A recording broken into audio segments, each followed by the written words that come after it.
예언사역에 관해서 오늘 저녁에 한다고 해서 잠시 안내 말씀을 드려야 될 것 같은데요. 구약의 예언하고 신약의 예언하고 다릅니다.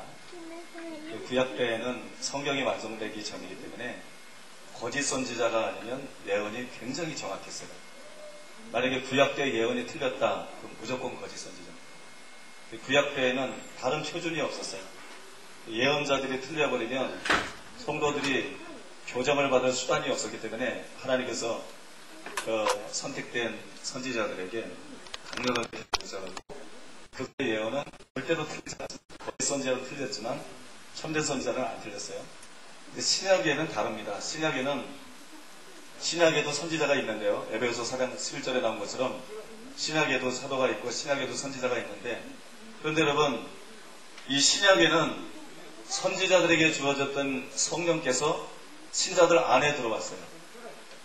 구약에는 선지자들에게 있었던 그 영이 신약에는 신자들 안에 들어와서 성령께서 그들을 인도하게 되어 있습니다. 신약에는 예언자들이 성도를 인도하는 게 아니라 성령이 인도하게 되어 있어요. 요엘 선지자가 예언한 대로 성령이 오시면 어떻게 하세요? 꿈을 꾸고 환상을 보고 예언하리라 그랬죠. 환상에 대한 알레르기가 있는 사람들 있죠. 또 꿈에 대한 알레르기가 있는 사람들, 예언에 대한 알레르기가 있는 사람들 회개해야 됩니다.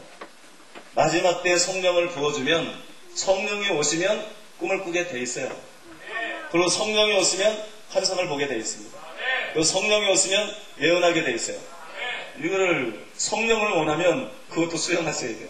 우리가 거기에 초점을 맞춰서는 안 되지만 그것도 수용이 돼야 됩니다. 그래서 선지자가 아닐지라도 성령 충만을 받으면 꿈을 꿀 수도 있고 환상을 볼 수도 있고 예언할 수도 있어요. 이거는 구약에는 선지자만 했던 일이에요.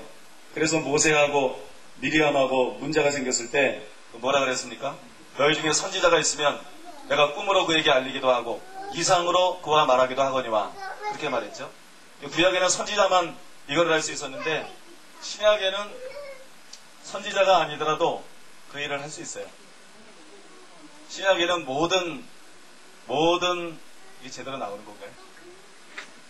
신약에는 모든 신자들이 성령 충만을 받으면 나름대로 그렇게 할 수 있거든요. 그래서 신약의 선지자들의 사역의 특징은 뭐냐 그러면 성도들이 개인적으로 들은 것을 확인시켜 주는 것입니다. 이 사람들이 구약처럼 절대적으로 인도해 주는 게 아니고 성도들이 개인적으로 들은 거, 어느 것은 꿈이나 환상이나 예언 같은 방법이 아니고 마음의 소원으로 왔을 수도 있어요. 마음의 소원이나 마음의 평강이나 마음의 깨달음이나 여러 가지 방법으로 왔을 수가 있는데 예언을 들음으로써 그것을 확인하는 것입니다. 그래서 여러분들이 신약의 예언은 틀릴 수 있어요. 거짓 선지자가 아니라도 틀릴 수 있어요. 그래서 고린도서 14장에 보니까는 한 사람이 예언하면 두 사람은 분별하라고 나와 있죠. 그죠? 한 사람은 예언할 것이요 두세 사람은 분별할 것이다. 정상적인 예언의 은사를 받았어도 틀릴 수 있습니다. 미숙에서 틀리기도 하고 예언의 은사는 제대로 왔는데 통로가 좋지 않을 경우에는 틀립니다. 구약의 선지자들처럼 거룩하지 않고 통로가 좋지 않을 때는 이게 틀릴 수 있어요. 그래서 여러분들이 예언을 들을 때 일방적으로 들으시면 안 되고, 여러분이 예언을 들으면 영을 곤두세우고 들어야 돼요. 영의 안테나를 곤두세우고, 아, 누가 나에게 예언을 해줬는데 그래서 믿고 그랬는데, 이거는 방법이 아니에요. 이거는 하나님 앞에 핑계가 될 수 없습니다. 왜냐하면 분명히 분별하라고 말씀했기 때문에, 예언을 분별해서 들으라고 말했기 때문에 여러분이 영으로 분별해야 되는데, 여러분들이 예언 기도를 들을 때 어떻게 분별하시냐 그러면 여러분이 기도했던 내용들을 말할 거예요. 여러분들이 기도했던 내용, 여러분 속에서 성령이 역사하고 있는 그것에 관해서 말할 것입니다. 만약에 상대방이 예언을 하는데 내가 기도했던 내용이나, 지금 뒤에 예언사역 팀들이 상당히 긴장하고 있어요. 상당히 긴장하고 있는데, 여러분들이 예언을 받는데 내가 기도했던 내용이나 내가 기도할 때 마음에 소원이 일어난 것이나 감동을 받은 것이나 근래 깨달은 것이나 아니면 하나님께서 내게 이미 가르쳐 주시고 응답해 준 것이나 이런 거하고 상관없는 다른 얘기들이 쭉 나오죠? 그거는 버리세요. 그 예언은 가짜입니다. 그 예언은 잘못된 예언이에요. 그것은 왜 이런 말씀을 드리냐 그러면 지금 완전한 사람들이 온 것이 아니기 때문에 우리 예언사역 팀 중에도 틀리게 예언할 수 있어요. 틀린 예언들이 나갈 수도 있어요. 정확한 예언이 주로 나가겠지만 한 번씩 틀린 예언이 나갈 수도 있어요. 그럴 때는 여러분들께서 여러분 속에 있는 것을 드러내주면서 여러분 영속에 공명이 되고 그 예언이 공명이 되고 여러분 영에 그것이 와가지고 딱 달라붙는 게 있어요. 여러분 영에 딱 달라붙는 것은 하나님의 말씀으로 분명하게 믿으시고 붙잡으시고, 그렇지 않은 것은 무조건 믿지 마시고 걸러내세요. 걸러내고 그런 것을 잊어버리세요. 그렇게 해서 예언을 받으시기 바랍니다. 그걸 참고해서 예언을 받으시고요. 그러나 여러분들이 예언을 받았다 그래서 반드시 이루어지는 거 아닙니다. 왜냐면 개인 예언은 전부 다가 조건적인 예언이에요. 개인 예언은 조건이 붙어있든지 붙어있지 않든지 조건적입니다. 개인 예언은 반드시 그 사람이 하나님 앞에 합당하게 살아야만 이루어집니다. 개인 예언은 반드시 그가 그 예언을 붙잡고 기도의 분량을 채울 때 이루어집니다. 개인 예언은 전부 다 조건적이기 때문에 다른 예언을 했어도 틀릴 수 있어요. 여러분들께서 하나님 앞에 합당하게 가지 않으면 예언 받아가지고 만사형통 되는 거 아니에요. 예언은 길만 가르쳐주는 거예요. 그러면 예언을 붙잡고 내가 회개하고 예언을 붙잡고 기도하고 예언을 붙잡고 순종하고 이럴 때 그것이 이루어지는 것이지, 어떤 사람은 정확한 예언을 받아놓고 자기가 기도를 안 했어요. 자기가 죄를 짓고 자기 마음대로 살았어요. 그러는데 그것이 안 이루어지니까는 예언이 틀렸다 그러는데, 그건 예언이 틀린 게 아니고 그 사람이 틀린 거예요. 그 사람이 하나님 앞에서 틀려먹은 것입니다.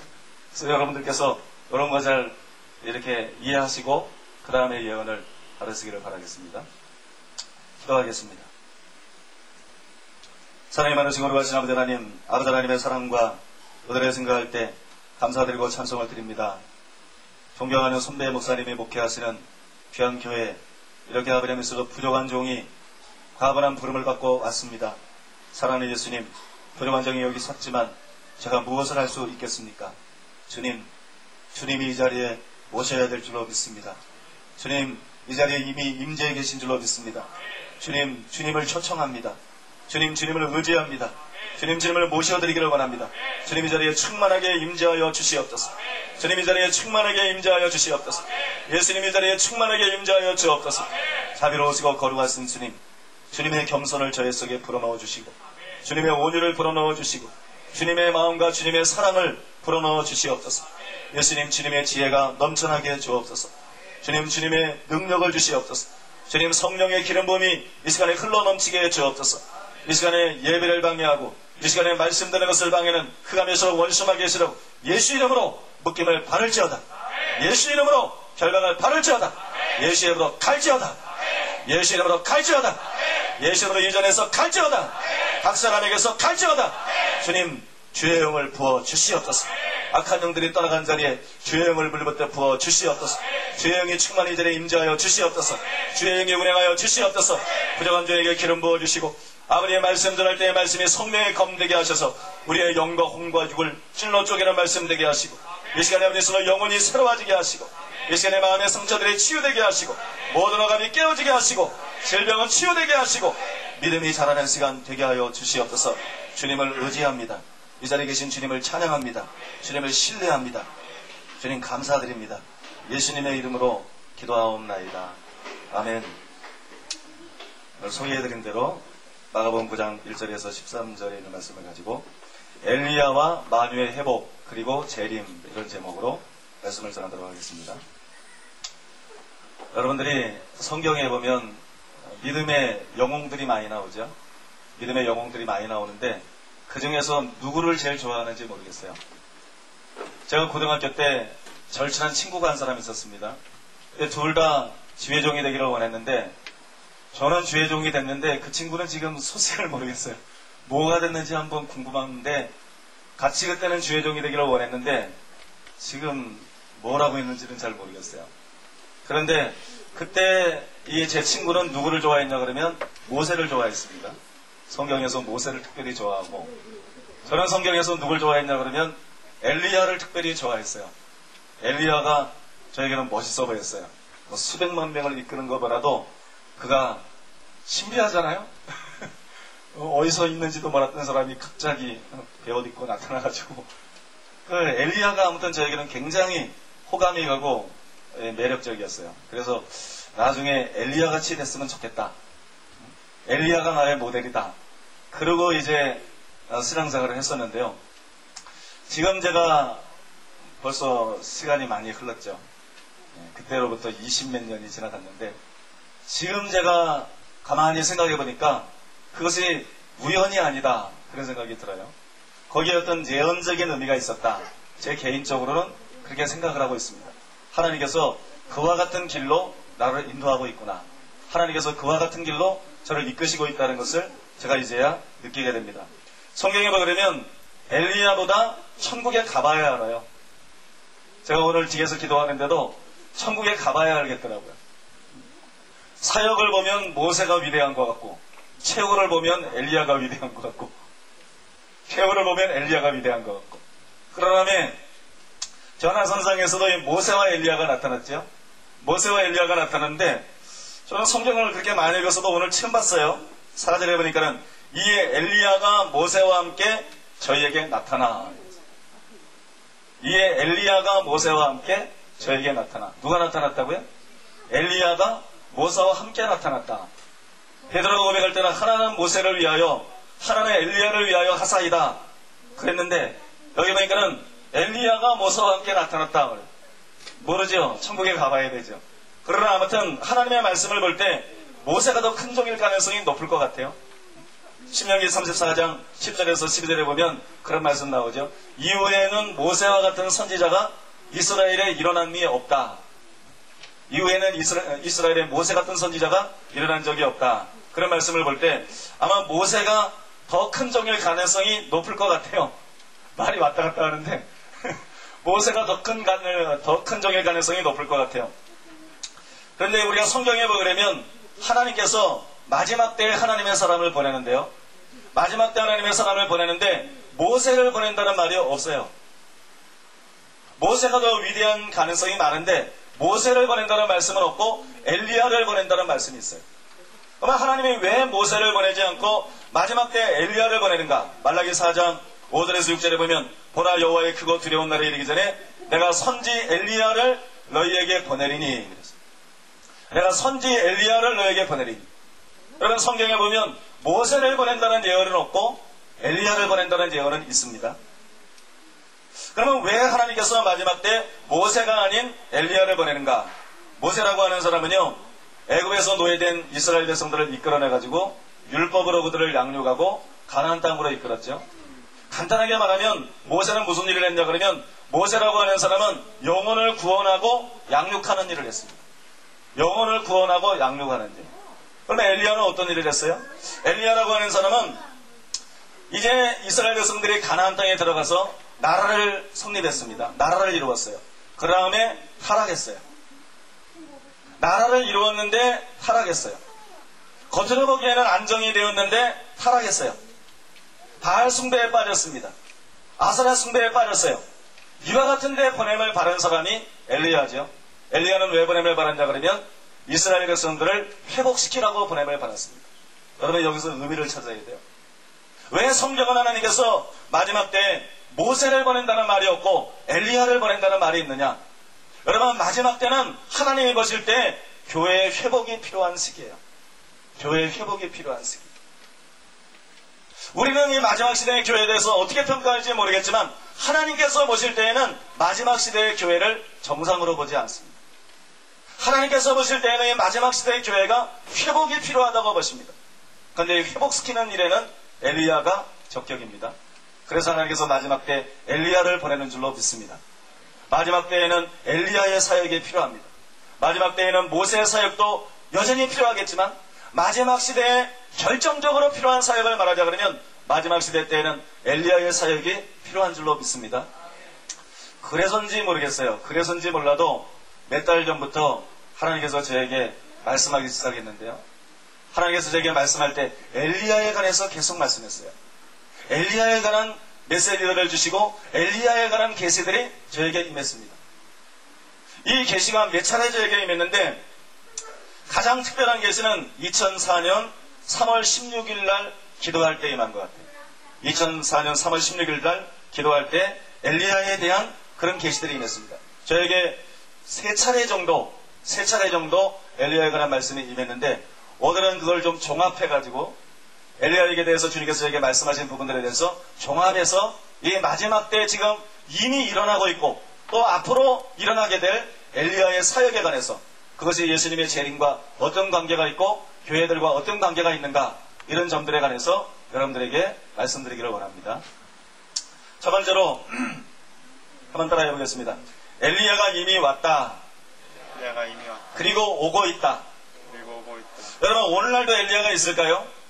앞에서 말했기 때문에 있다고 말해야 되겠죠. 여러분, 오늘날도 엘리야가 있느냐? 오늘날도 엘리야가 있습니다. 말라기 4장 5절에 보니까는 보라, 여호와의 크고 두려운 날이 이르기 전에 내가 선지 엘리야를 너에게 보내리니, 이렇게 예언했죠.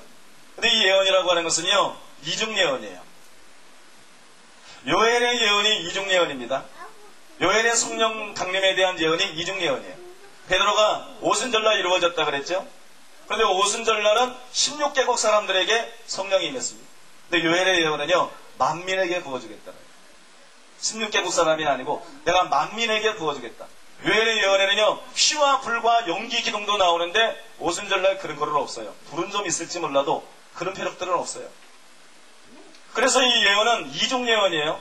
오순절날 이루어지고 예수님의 재림에 있기 마지막 때 이 예언이 또 이루어지게 될 것입니다. 이 이중 예언이에요. 여러분, 엘리야에 대한 예언도 마찬가지입니다. 엘리야에 대한 예언도 이중 예언이에요. 그래서 엘리야에 대한 예언은 두 번에 걸쳐서 이루어지게 되는데 예수님의 초림 때 먼저 이루어지고요. 그 다음에는 예수님의 재림 때 이루어지게 됩니다. 예수님의 초림 때 엘리야가 왔는데 여러분 누군지 아시죠? 예수님의 초림 때 온 엘리야는 세례 요한입니다. 엘리야가 온다 그래서 이스라엘 백성들은 실제로 엘리야가 오는 줄 알았어요. 실제로 엘리야가 올 것이라고, 성경에 기록되어 있는 그 엘리야가 올 것이라고 생각을 했어요. 그래서 그 약속을 믿고 그 예언을 믿었지만 세례 요한이 왔을 때 한 사람도 세례 요한을 엘리야라고 생각하지 않았어요. 그럼 세례 요한이 어떻게 엘리야일 수 있느냐? 세례 요한은 천사가 예언한 대로 엘리야의 심령과 엘리야의 능력으로 온 줄로 믿습니다. 세례 요한이 엘리야의 심령과 엘리야의 능력으로 왔기 때문에 세례 요한이 예수님이 말한 대로 오리라 한 엘리야예요. 마지막 때도 마찬가지예요. 마지막 때 하나님께서 실제로 천국에 있는 엘리야를 보내는 게 아니에요. 천국에 있는 엘리야가, 승천했던 엘리야가 다시 이 땅에 내려오거나 다시 나타나는 것이 아니고요, 세례 요한과 같은 방식으로 엘리야의 심령과 엘리야의 능력을 가진 사람들이 보냄을 받게 될 것입니다. 엘리야의 심령과 엘리야의 능력을 가진 사람들이 보냄을 받아서 예수님의 재림을 준비하게 될 줄로 믿습니다. 이건 제가 굉장히 오래전의 일이에요. 굉장히 오래전에 제가 새벽 기도를 드리고 있는데 하나님의 성령께서 저에게 이런 말씀을 주셨어요. 예수님의 초림 때 엘리야가 왔는데 예수님은 유대인의 왕으로 오셨고, 예수님께서 유대인의 왕으로 오셨고 누구만 준비되면 돼요? 그때는 유대인들만 준비되면 됩니다. 그래서 세례 요한 한 사람으로 좋겠다. 그러나 예수님의 재림이 있기 전에는 모든 민족에게 복음이 증거됩니다. 모든 민족에게 복음이 증거되고 온 세상에 복음이 증거됩니다. 그래서 여러분, 예수님의 재림 때에는 유대 민족만 준비시키는 것이 아니라 모든 민족을 준비시켜야 돼요. 온 세상을 준비시켜야 됩니다. 그러다 보니까 사람이 얼마나 더 필요하겠어요? 굉장히 많이 필요하겠죠. 그래서 수백 수천의 엘리야들을 보낼 것이다.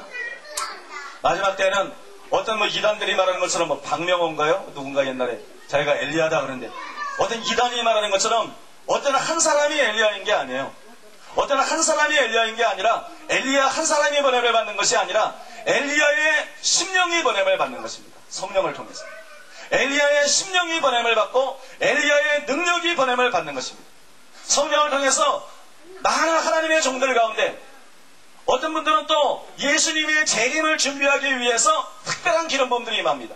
그때 그들에게 성령을 통해서 엘리야의 심령이 임하고 성령을 통해서 엘리야의 능력이 임해서 세례 요한이 엘리야는 아니지만 엘리야의 사역을 감당했던 것처럼, 여러분, 이 사람들이 실제 엘리야는 아니지만 엘리야의 사역을 감당할 수 있는, 세례 요한이 예수님의 초림을 준비시켰던 것처럼, 이래서 엘리야의 심령과 엘리야의 능력을 가진 사람들이 예수님의 임박한 재림을 준비시킬 수 있도록 그런 사역을 하게 될 줄로 믿습니다.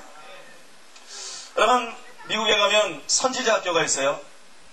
목사님들을 길러내는 학교가 아니라 선지자들을 길러내는 학교가 있습니다. CI라고 크리스찬 인터내셔널이라고 있는데요. 여러분, CI 총재가 누구냐 그러면 비레몬 박사예요. 이 비레몬 박사님이 선지자가 개인적 예언이라는 책을 썼는데 거기 보면은 이렇게 나와 있어요. 유대인들은 메시아가 오시는 길을 예비하기 위해 엘리야가 온다는 것을 믿었습니다. 그들은 글자 그대로 믿고 따랐기 때문입니다. 실제로 엘리야가 올 줄 알았다는 얘기죠. 그런데 예수님은 세례요한이 말라기의 예언을 성취하였다고 선언하였습니다. 예수님은 세례요한이 선지자였다고 언급하셨습니다. 옳다, 내가 너에게 이르노니 선지자보다도 나은 자니라. 기록된 바 내가 내 사자를 네 앞에 보내노니 저가 네 길을 네 앞에 예비하리라. 만일 너희가 즐겨 바를진대 오리라 한 엘리야가 곧 이 사람이니라. 세례요한이 선지자 엘리야의 능력과 영으로 왔습니다. 선지자인 세례요한이 그리스도의 초림의 길을 예비하였으나 이제는 선지자들의 무리가 그리스도의 재림의 길을 예비할 것입니다. 1980년도에 선지자들의 무리가 일어나기 시작했습니다. 하나님께서 북아프리카 대륙만 해도 10,000명의 선지자들이 교회 속에 풀려나오도록 준비 과정에 있다고 저에게 계시해 주셨습니다. 이러한 선지자들의 무리는 엘리야의 능력과 영으로 나오게 될 것입니다. 말라기의 예언, 즉 세례 요한이 그리스도의 초림에 관련된 예언을 성취시킨 것처럼 오늘날의 선지자들은 예수님의 재림의 예언을 성취할 것입니다. 이렇게 말했어요. 또 미국에 가면은 선지자라는 직함으로 일하고 있는 사람들이 있어요. 목사님들인데, 주로 목사님들인데 그냥 목사라고 부르지 않고 아무개 선지자 이렇게 하는 거예요. 여러분들이 제일 유명한 사람 중에 한 사람은 신디 제이콥스 있죠. 서점에 가면 신디 제이콥스의 책이 많은데 이 신디 제이콥스 같은 사람이 그렇죠. 선지자라는 직함으로 일하는 사람들이 있어요. 왜냐하면 실제로 선지자로 부름을 받았고 선지자의 기름부음을 가지고 있기 때문에 그런데요. 미국에서 선지자 중에 선지자라는 평가를 받고 있는 사람이 있습니다. 그 사람이 릭 조이너예요. 릭 조이너의 책을 한 권이라도 읽어본 분 한번 손 들어보세요. 릭 조이너의 책을 한 권이라도 읽어본 분. 진짜로 없어요. 릭 조이너의 책이 서점에 지금 많이 나오고 있는데요. 베니인의 책을 윤가하게 지금 사람들에게 알려지고 있고 팔리고 있는데 여러분 한번 읽어보시기 바랍니다. 릭 조이너의 책을 꼭 읽어보세요. 여러분 릭 조이너가 미국에서는 선지자 중에 선지자다 그런 평가를 받고 있어요. 이 릭 조이너의 책 중에 하나님의 부르심이라는 책이 있습니다. 그 책에 보니까는 예수님께서 그에게 이렇게 말씀한 것이 기록되어 있습니다. 나는 마지막 날에 사도들을 보내려 한다. 그들은 바울, 요한, 베드로와 같은 사람들일 것이다.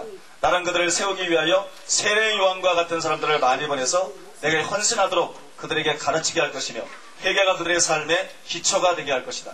그 사도들도 역시 세례 요한 같을 것이다. 세례 요한의 가장 큰 기쁨이 신랑의 음성을 듣는 것이었던 것처럼 이들은 나의 신부가 나를 위해 준비되도록 하는 그 한 가지에 헌신하게 될 것이다. 이런 얘기를 했습니다. 여러분 여기 보면 세례 요한을 보낼 것이다 그랬죠. 사도들을 일으켜 세우기 위해서 세례 요한을 보낼 것이다. 이 세례 요한이 바꿔 말해서 엘리야입니다. 엘리야들이 다시 오게 된다는 것입니다. 엘리야들이 파견을 받게 될 것이다. 그러면 여러분 제가 최근에 읽고 있는 책 중에 프란시스 프렌치펜의 책이 있어요. 이 책이 상당히 가치가 있어서 요즘에 관심을 가지고 제가 그 책을 읽고 있는데 그 책에 보니까는 마태복음 11장 11절에 보면 예수님이 이렇게 말씀했죠.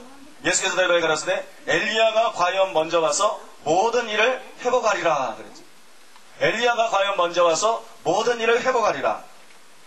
그러면 이 구절에 관해서 프란시스 프렌치펜이 이렇게 지적을 했습니다. 2000년 전에 예수님은 엘리야의 사역이 끝나지 않았다고 말씀했습니다. 그는 엘리야가 먼저 와서 모든 일을 회복하리라고 약속하셨습니다. 여러분 프란시스 프렌치펜은 이 구절을 읽을 때 이것이 세례 요한을 통해서 완전히 성취된 것이 아니고 이것이 미래에 대한 예언이라고 보았던 것입니다.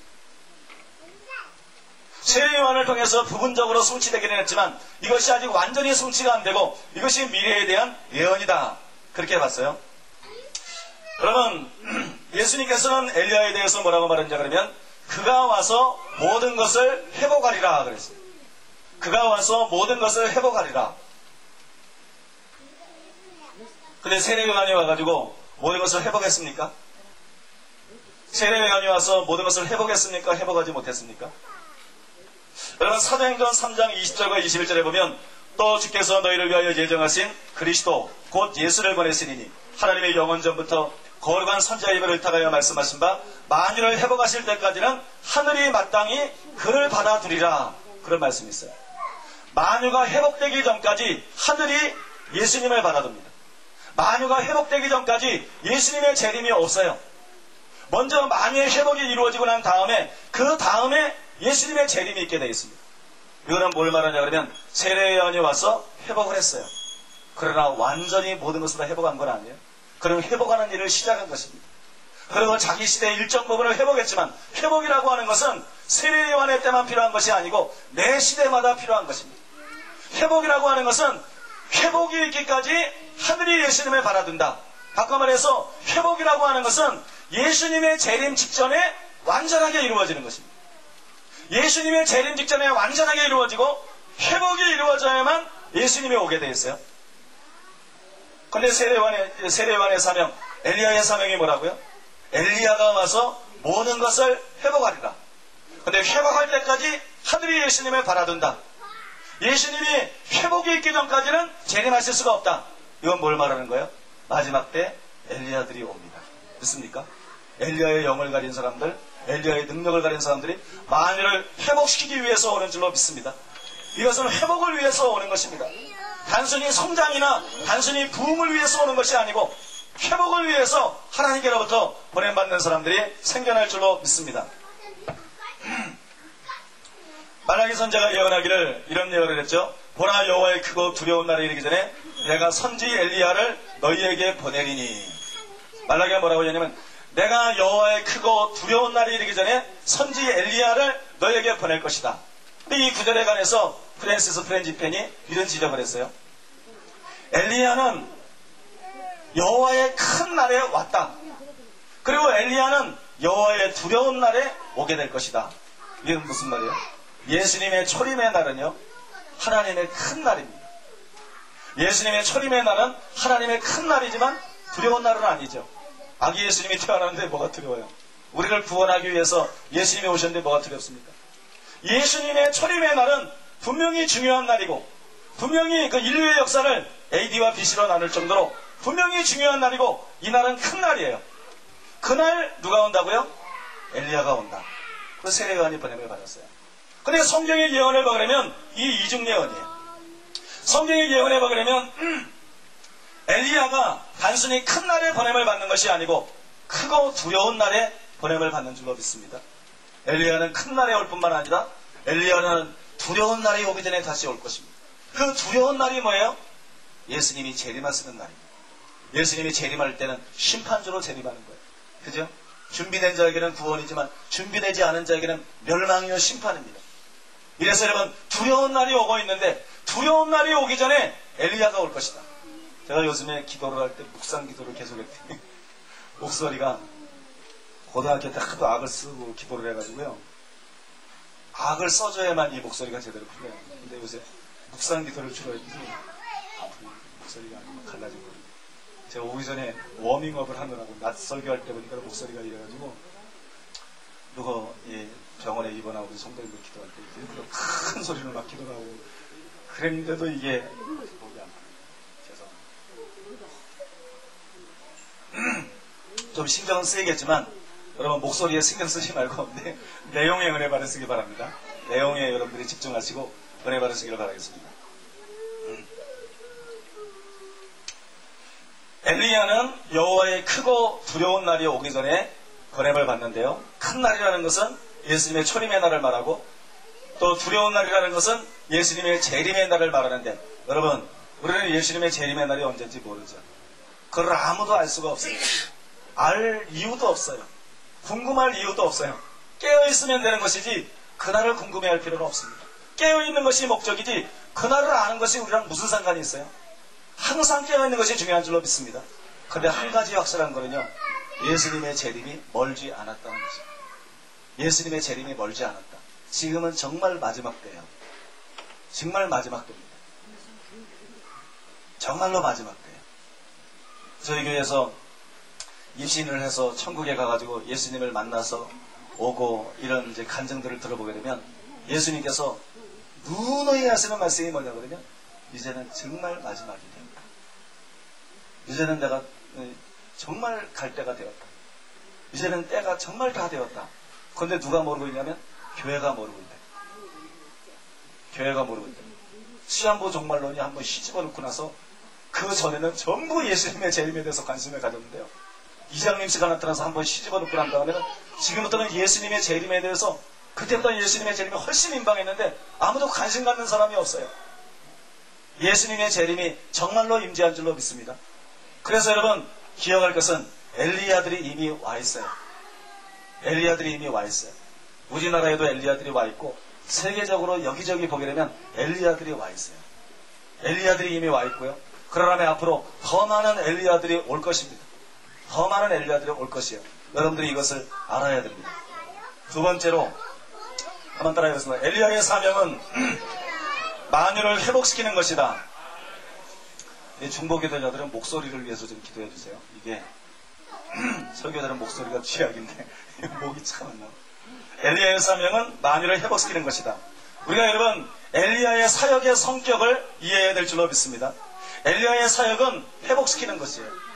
이것이 엘리야의 사역입니다.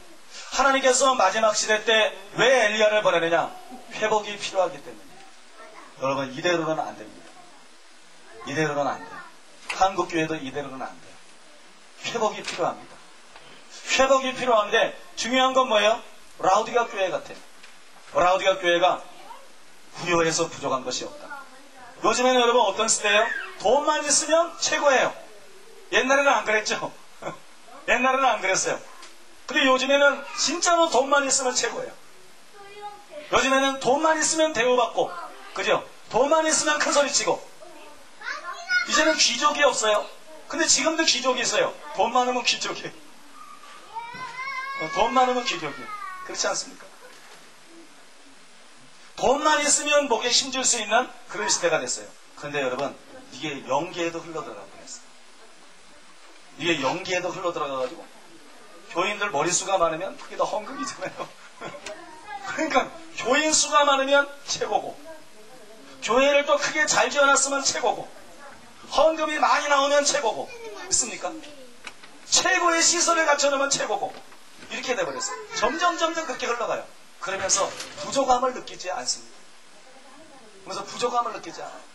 여러분 마지막 때에는 영적인 회복이 필요한 시대인데 회복이 필요하다는 것을 느끼고 있는 사람들이 너무나 적어요. 정말로 이 시대에 영적인 회복이 필요하다.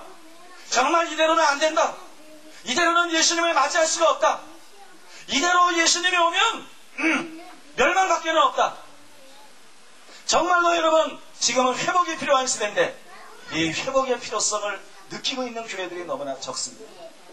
하나님께서 마지막 때 엘리야의 영을 보내는 것은 엘리야의 심령을 보내고 엘리야의 능력을 보내는 것은 교회의 회복이 필요하고 회복시키기 위해서 그러는 것인데 회복의 필요성을 잘 안 느껴요. 이것이 큰 문제입니다. 여러분 영적 회복의 필요성을 느끼시기를 바랍니다. 여러분들이 이번 집회에 어떤 마음으로 나오시는지 모르겠지만 저는 이번 집회에 원하는 게 있어요. 저는 이번 집회에 원하는 것이 있는데 회복이 되기를 원합니다. 영적으로 회복이 되기를 원합니다. 저는 다른 어떤 것보다도 회복의 역사가 일어나기를 원합니다. 뭐 강력한 기름 부음이 안 와도 좋아요. 어떤 특별한 치유의 역사나 특별한 은사들이 풀려나지 않아도 좋아요. 말씀을 가르치는 것조차도 관심이 없어요. 무슨 새로운 메시지나 무슨 깊은 메시지나 말씀을 통해서 여러분들에게 은혜 끼치는 것에도 관심이 없어요. 그거 다 그냥 지나가요. 말씀을 좀 배우고 듣고 은혜 받고 그래 며칠 안 있으면 흐지부지 되버려 그냥 지나가고요. 예언 받아도 이것도 지나가 버려요. 기적을 체험해도 그때만 깜짝 놀라죠. 그냥 지나가 버려요. 저도 영성 집회도 많이 쫓아다녀보고요. 그러면서 그런 강사들도 초빙해보고 또 저희 교회에서도 조금 역사도 일어나고 그랬는데 이게 아니라는 거였어요. 이걸 배격하자는 것이 아니고 이건 포용하자. 이건 수용하고 이걸 다 누리고 우리는 이것을 구하고 이것을 행하자. 근데 이것만 가지고는 아무것도 아닌 거예요. 이것만 가지고는 정말로 의미가 없어요. 어떤 사람들은 자꾸 말씀 공부에서 의미를 찾습니다. 말씀 공부도 똑같아요. 무의미한 것은 강의 설교, 성경 공부, 제자 훈련 무의미합니다. 사람이 변화되지 않고 영적으로 진짜 회복되지 않고 지식이나 조금 더해지고 지적 자극을 주고 조금 하나님 말씀대로 살려다가 그만두고 이 다람쥐 쳇바퀴 도는 식으로 하는 이 모든 것은 무의미한 것이에요. 은사도 무의미하고 말씀 자체는 무의미한 것이 아니더라. 말씀 공부도 무의미합니다. 말씀 공부도 무의미하고 은사도 무의미하고 기적도 무의미해요. 정말로 중요한 것은 뭐냐 그러면 회복이 돼야 될 줄로 믿습니다. 예수님께서는 마지막 주에 말씀 운동이 일어날 것도 알아요. 성경 공부에 붐이 일어날 것도 알아요. 은사들의 회복이 있을 것도 압니다. 기적이 또 현저하게 나타날 것도 압니다. 그러나 엘리야를 보내는 이유는 회복시키기 위해서요. 엘리야의 심령과 엘리야의 능력으로 왔는데 세례 요한이 기적을 하나도 행하지 않은 것이 우연이 아니에요. 기적을 행하는 것이 잘못된 것도 아니고 기적을 하지 말라는 게 아니에요. 마지막 때 오는 엘리야들은 기적을 행하게 될 것입니다. 세례 요한과는 다르게 기적을 행하게 될 것이에요. 그러나 여러분, 그것이 전부가 아니에요. 영적인 회복이 일어나야 될 줄로 믿습니다. 저는 이번 집회를 통해서 회복이 되기를 바랍니다. 무엇보다도 회복이 되기를 바라요. 여러분들에게 뭘 좀 더 가르쳐주고 가면 그게 무슨 소용이 있어요? 뭘 좀 더 아는 게 무슨 소용이 있습니까? 내 병이 나으면 무슨 소용이 있어요? 응답을 몇 가지 받아서 부여해주면 무슨 소용이 있어요? 중요한 것은 나입니다. 중요한 것은 내 자신이에요. 중요한 것은 내 자신이 하나님 앞에 어떤 사람이냐 이거예요. 내 자신이 변화되어야 될 줄로 믿습니다. 내 자신이 변화돼야 돼요. 저도 회개하면서 오늘 집회를 위해서 차 안에서 타고 오면서 침묵합시다. 여기 올 때까지 기도하고 옵시다. 그래가지고 이 금원 영인가 그걸 내리고 우리가 같이 이렇게 기도하고 오는데 기도 이렇게 하면서 회개하면서 또 하나님을 찬양하면서 오는데 제 영속에 혼내어지는 게 사역이라는 게 나구나. 사역이라는 게 나. 어떻게 말씀 가지고 사역할 것인가? 어떻게 말씀 가지고 사람 앞에 설 것인가? 어떻게 은사 가지고 사람들 앞에 설 것인가? 어떻게 능력이나 다른 것을 가지고 사람 앞에 설 것인가? 사역이라는 건 뭔가? 내가 하나님의 사람이 된다는 건 뭔가? 내가 하나님의 일을 한다는 것은 뭔가? 내가 어떻게 사람들에게 무엇을 줄 수 있는가? 내가 어떻게 사람들 앞에서 정말 하나님께 쓰임받을 수 있는가? 여러분, 결론은 나더라고요. 내가 죽어지는 거예요. 내가 죽으면 되는 거예요. 믿습니까? 내가 죽고 겸손해지면 되는 거예요.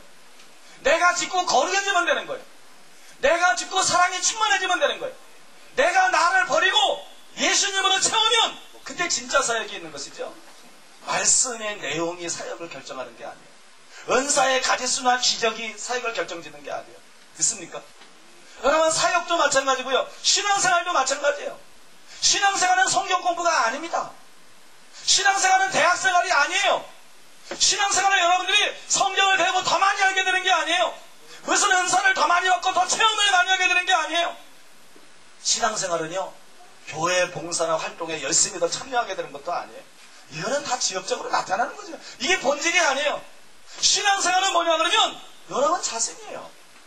여러분 자신이 어떤 사람이냐, 여러분 자신이 영적으로 어떤 사람이냐, 이것인 줄로 믿습니다. 여러분, 영적으로 회복이 돼야 될 줄로 믿습니다. 영적으로 회복이 돼야 됩니다. 아멘. 내 영이 살아나야 돼요. 내 영이 병에서 고침을 받아야 돼요. 아멘. 여러분, 내 영 속에 진정한 주님의 형상이 회복이 돼야 됩니다. 주님의 형상이 이루어져야 돼요. 여러분, 이거보다 중요한 것은 없어요. 엘리야들은 그 일을 위해서 보냄을 받습니다. 사람들을 겸손하기 위해서, 사람들을 거룩하게 만들기 위해서, 사람들을 전적으로 하나님을 사랑하고 다른 사람을 사랑하는 사람을 만들기 위해서. 믿습니까? 이것이 엘리야가 보냄을 받는 이유입니다. 여러분, 이것이 엘리야의 사명이에요. 이 일을 위해서 뭐가 있어야 되냐 그러면 회개가 있어야 될 줄로 믿습니다. 회개가 있어야 돼요. 여러분, 선지자의 사명은요, 선지자들은 예언을 합니다. 이따가 나와서 변전도사가 회중 예언도 하고 뭐 이렇게 인도를 할 텐데 선지자예요. 내가 볼 때는 선지자입니다. 여러분, 선지자들은 예언을 해요. 그러나 여러분, 선지자들의 사명은요, 단순히 예언하는 게 아닌 거라고요. 세례 요한은 선지자예요. 엘리야의 심령과 엘리야의 영감으로 왔어요. 엘리야의 능력으로 왔어요. 그런데 세례 요한이 몇 명에게 개인 예언을 해줬느냐? 세례 요한이 몇 번이나 예언을 했느냐? 여러분, 예언하는 게 잘못됐다는 게 아니에요. 예언의 은사를 무엇보다 사모하라. 성경 그렇게 나와 있어요. 그죠? 특별히 예언을 하려고 하라. 그리고 받아라고 한 다음에 예언하지 마. 그럴 수 없어요, 여러분. 예언의 은사를 사모해야 되고, 예언의 은사가 왔으면 예언도 해야 돼요. 개인 예언도 해야 돼요. 회중 예언도 해야 되고 예언 사역도 해야 됩니다. 그러나 중요한 것은 선지자들의 사역의 본질은 예언하는 게 아니라는 거예요. 선지자들의 이 사역의 본질은 단순히 예언하는 게 아닙니다. 왜냐 그러면요, 선지자들의 사명, 엘리야의 사명은 사람을 회복시키는 거예요. 왜 선지자들이 버림을 받았습니까? 제사장들도 있었어요. 랍비들도 있었습니다. 율법선지자 서기관들이 있어요. 근데 왜 하나님이 시대마다 선지자들을 보냈습니까? 교회가 병들었기 때문에 그런 거예요. 이스라엘 백성들이 타락했기 때문에, 영적으로 죽어 있었기 때문에, 범죄에 빠져 있었기 때문에, 우상 숭배에 빠져 있었기 때문에, 그래서 하나님이 회복시키라고 선지자들을 보내는 것입니다. 믿습니까? 선지자들의 사명은요, 단순히 예언하고 뭘 알아맞히는 게 아니에요. 선지자들의 사명은 회복시키는 것인 줄로 믿습니다. 그런데 제가 여지껏 목회를 해보니까요, 또 사역을 나름대로 해보니까요, 뭘 알았냐 그러면 말씀으로 사람을 회복시킬 수 없다는 걸 알았어요. 이건 주의해서 잘 들어야 돼요. 진짜 말씀은 사람을 회복시킬 수 있습니다. 그런데 말씀 공부, 말씀 지식이 절대로 사람을 회복시킬 수가 없다. 예언이 사람을 회복시키느냐? 예언이 사람을 회복시킬 수 없다는 걸 알았어요. 호기심만 충족시키고 끝날 때가 많아요. 호기심들만 충족시켜요. 기적이 사람을 회복시킬 수 없다는 걸 알았어요. 기적이 일어나서 뭐 어쩌는데요? 금리가 돼서 뭐 어쨌는데요? 키가 커서 뭐 어쨌는데, 키가 작아서 뭐 어떻게 됐는데요? 여러분, 많은 기적들이 일어나도요, 사람들이 회복되지 않는 모습들을 봅니다. 이거는 여러분 말씀 공부로 되는 게 아니고요, 이거는 예언 사역으로 되는 게 아니고, 이거는 치유와 기적으로 되는 게 아니에요. 회복이 되려고 그러면 반드시 해야 되는 것이 있는데, 회개가 이루어져야 돼요. 회개할 때 회복이 되는 거예요. 우리가 회복되는 방법은 회개 이외에는 방법이 없어요. 말씀 공부가 사람을 회개시키면 그거는 참된 것입니다. 예언 사역에 사람을 회개시키면 그거는 참된 거예요. 기적이 사람을 회복시켜야 돼요. 기적은 말씀을 제대로 전하기 위한 것이지 기적 행하는 게 목적이 아니에요. 그런데 하나님의 말씀은 사람들을 회복시키기를 원합니다. 사람들이 회개하고 순종하기를 원합니다. 지식으로 알라고 주어진 게 아니에요. 이대로 행하라는 거예요. 근데 못 살잖아요.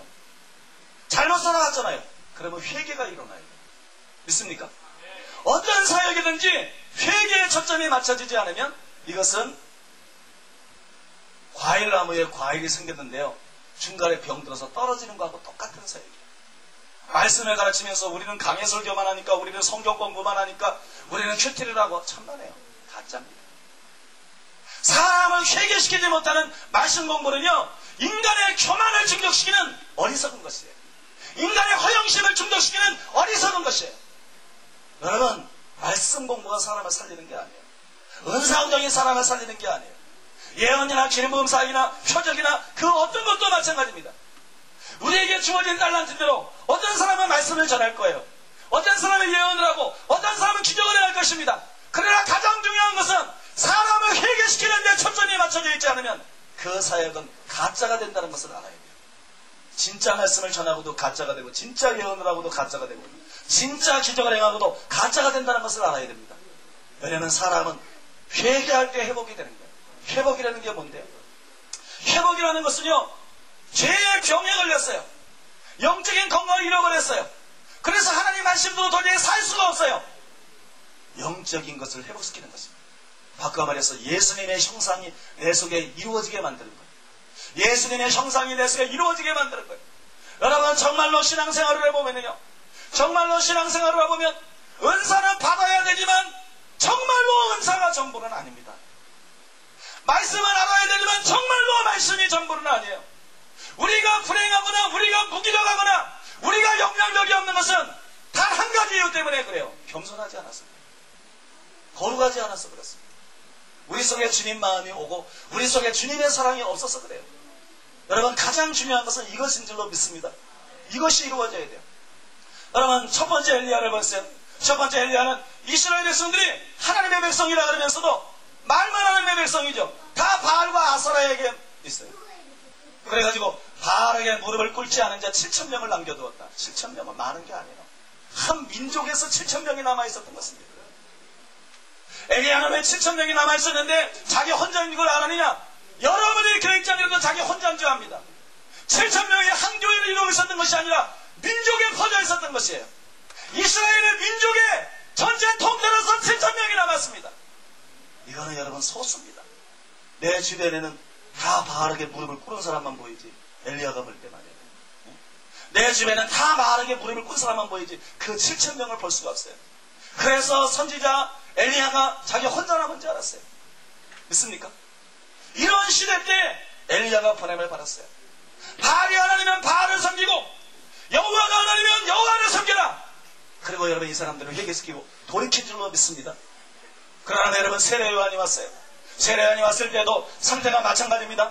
여러분 세례요한이 와서 뭐라고 했었어요? 회개하라. 천국이 가까웠나니. 엘리야의 능력이 그에게 있었습니다. 그는 원하면 죽은 자를 살릴 수도 있었어요. 그는 정확한 예언들을 할 수도 있었어요. 그들은 하늘을 닫을 수도 있고 하늘을 열 수도 있었어요. 기적과 표적을 할 수 있었어요. 그러나 세례요한은 아무것도 안 해봤어요. 왜냐하면 이것이 중요한 게 아니다. 사람을 회개시키는 게 중요하다. 기적이 없어서 사람들이 망하는 게 아니고 회개 안에서 죄 때문에 사람들이 망하고 있다. 그는 와가지고 회개하라 천국이 가까웠느니라. 세례를 줘도 회개하고 연관시킵니다. 죄사함을 얻게 하는 회개하는 것입니다. 왜냐하면 회개시키기 위해서 세례를 의식을 주는 거예요. 믿습니까? 여러분 이게 엘리야의 사명이에요. 여러분 성경에 보니까 마태복음 3장 7절에 10절에 보니까 요한이 많은 바리새인과 사두개인이 세례 베푸는데 오는 것을 보고 이르되 독사의 자식들아 누가 너를 가르쳐 임방한 진노를 피하라더냐. 그러므로 회개였다가 열매를 맺고 속으로 아브라함이 우리 조상이라고 생각지 말라. 내가 너에게 이르노니 하나님이 능히 돌들러도 아브라함의 자손이 되게 하시리라. 이미 도끼가 나무 뿌리에 놓였으니 좋은 열매 맺지 않는 나무마다 찍혀 불에 던지우리라. 여기 보면은 속으로 아브라함의 자손이라고 생각했던 사람들이 있어요. 속으로 아브라함의 자손이라고 생각했던 사람들. 여러분 이 시대가 똑같습니다. 자기 속으로 나는 아브라함의 자손이라고 생각해요. 그러나 세례요한이 보니까 뭐예요? 아니라는 겁니다. 독사의 자식들이라는 것입니다. 지옥의 자식이라는 것입니다. 자기는 하나님을 섬기는 사람이라고 생각해요. 자기는 하나님의 백성이라고 생각해요. 근데 세례요한이 보니까 엘리야의 영감을 가지고 보니까 아니라는 것이에요. 여러분 이 시대에서 우리가 똑같은 걸 볼 수 있지 않아요? 수많은 사람들이 교회 다니고 예배 참석하고 예수 믿으면서 그러므로 나는 구원을 받았다. 구원의 확신을 가지고 하나님의 자녀라고 말합니다. 그러나 여러분이 읽어보셨는지 모르겠지만 조영기 목사님이 번역한 책이 하나 있죠. 최근에 토마스 주남이 쓴 천국은 확실히 있다. 읽어보신 분은 무슨 들어보세요? 이 책은 많이 읽으신 것 같아요. 많이는 아닌 것 같아요. 여러분 그 책에 보면 토마스 주남이 천국에 갔을 때 예수님을 만났는데 예수님이 뭐라 그러세요?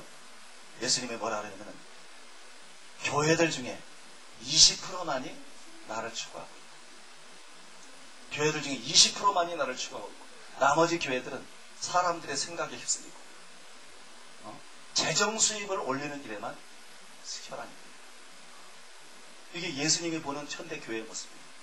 교회 중에 20%만 예수님 추구하고 나머지는 사람들 생각조차 나머지는 헌금 수입 올린 데로 갔습니다. 그 다음에 예수님 또 신자들에는 신자들 중에 20%만이 내가 기뻐하는 신앙생활을 하면서 우리 교회에서 입신들이 있었는데 그 입신했을 때 상복제일교회 사모님이 입신했을 때는 갔더니 예수님 뭐라 하냐면 20%도 채 안 된다. 지금 내가 재림하면 천국에 올 수 있는 사람이 기독교인이라고 하는 사람 중에 20%가 안 된다. 20%도 많이 프로테즈로 많이 쳐서 그렇게 얘기해 준 것입니다. 또 오늘 와 있는 홍문주 간사가 입신했을 때는 예수님이 뭐라냐면 정확하게 말하면 19.5%다. 정확하게 말하면 19.5%다. 만약에 지금 내가 재림을 한다 그러면 예수 믿는다고 하는 사람 중에 기독교인이라고 하는 사람 중에 19.5%는 들림받을 것이요 나머지는 전부 지옥에 던질 것이요 나머지는 전부 멸망할 자. 여러분 아셔야 돼요. 지금은 회복이 필요한 때입니다. 세례요한이 왔을 때 너희가 속으로 아브라함의 자손이라고 생각지 말아라. 그리고 회개하고 입술로만 얘기하지 말고 회개에 합당한 열매를 제발 맺어라. 왜냐하면 좋은 열매 맺지 않으면 나무마다 찍어서 불에 던져버릴 것이다. 신앙생활은 입으로 하는 게 아니에요. 신앙생활은 입으로 하는 게 아니에요.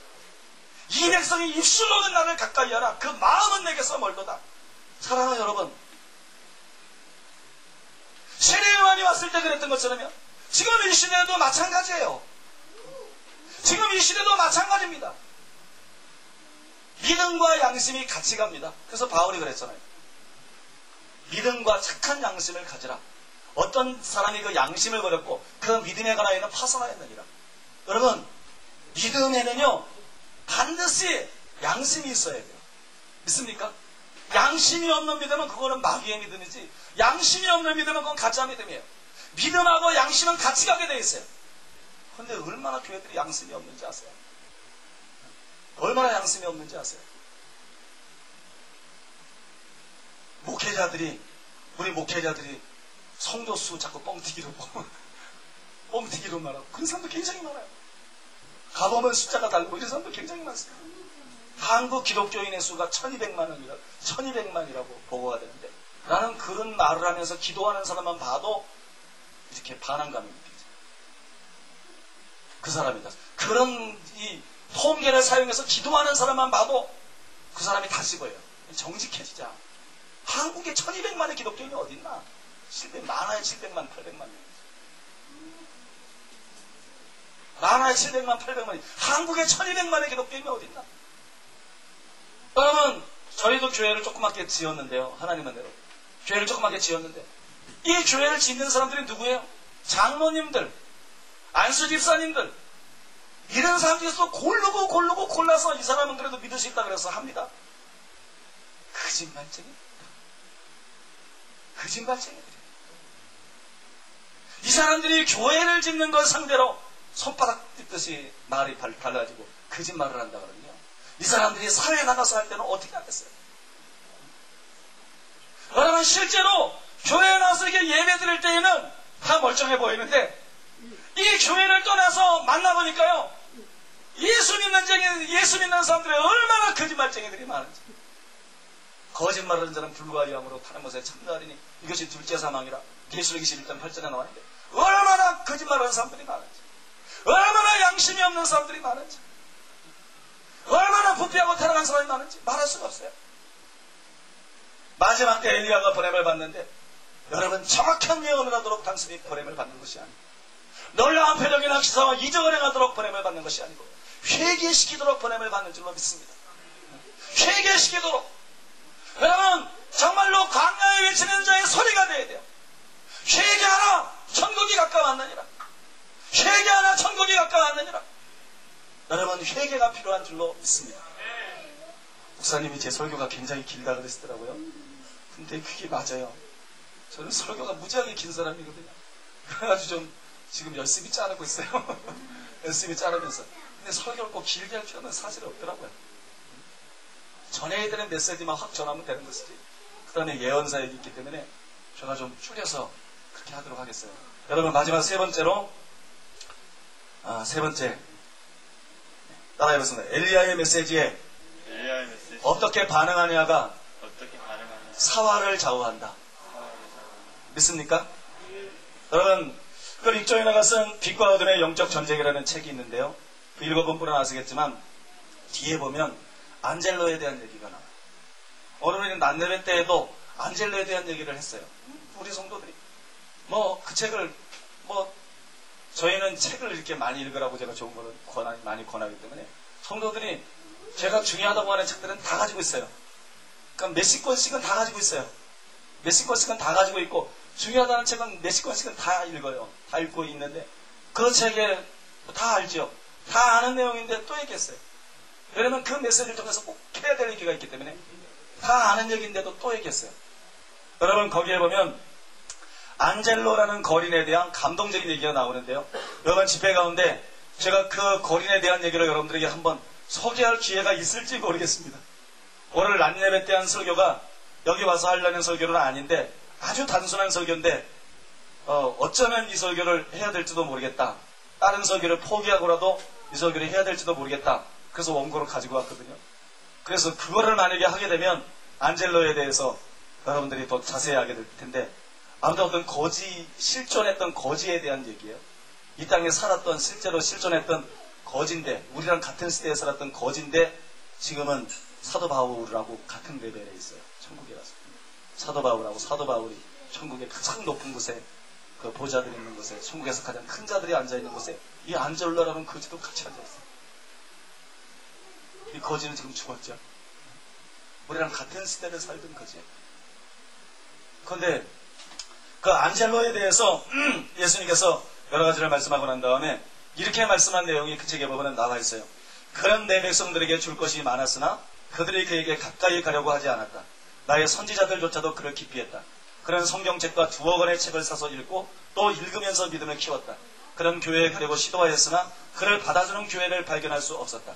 만일 교회가 그를 맞아들였다면 그들은 나를 영접하였을 것이다. 그는 바로 내가 교회를 향해 문을 두드리는 노크 그 자체였다. 지혜는 나의 눈으로 보는 것이지 외모로 판단하지 않는 것이다. 나는 내가 거리에서 안젤로 앞을 지나갈 때 그를 알아볼 수 있도록 내 환상 중에 그를 보여주었다. 만일 내가 환상 중에 너에게 보여준 그의 과거에 대한 지식을 그와 나누었더라면 그는 그때 그의 세계를 나에게 주었을 것이다. 그랬더라면 너는 이 위대한 왕을 제자로 만들었을 것이며 그는 나의 교회에 크나큰 영향을 주었을 것이다. 만일 내 백성이 내가 보는 것 같이 다른 사람들을 본다면 안젤로와 또한 그와 같은 많은 사람들을 알아볼 수 있었을 것이다. 그들은 가장 위대한 강단의 줄을 이어 들어서고 내 백성은 땅끝 사방에서 와서 그들의 발 아래 앉았을 것이다. 왜냐하면 그렇게 함으로써 그들은 내 발 아래 앉을 수 있기 때문이다. 그는 너희들에게 사랑하는 것과 더 많은 열매를 맺게 하기 위하여 내가 너희에게 주는 은사들을 투자하는 법을 가르쳐 주었을 것이다.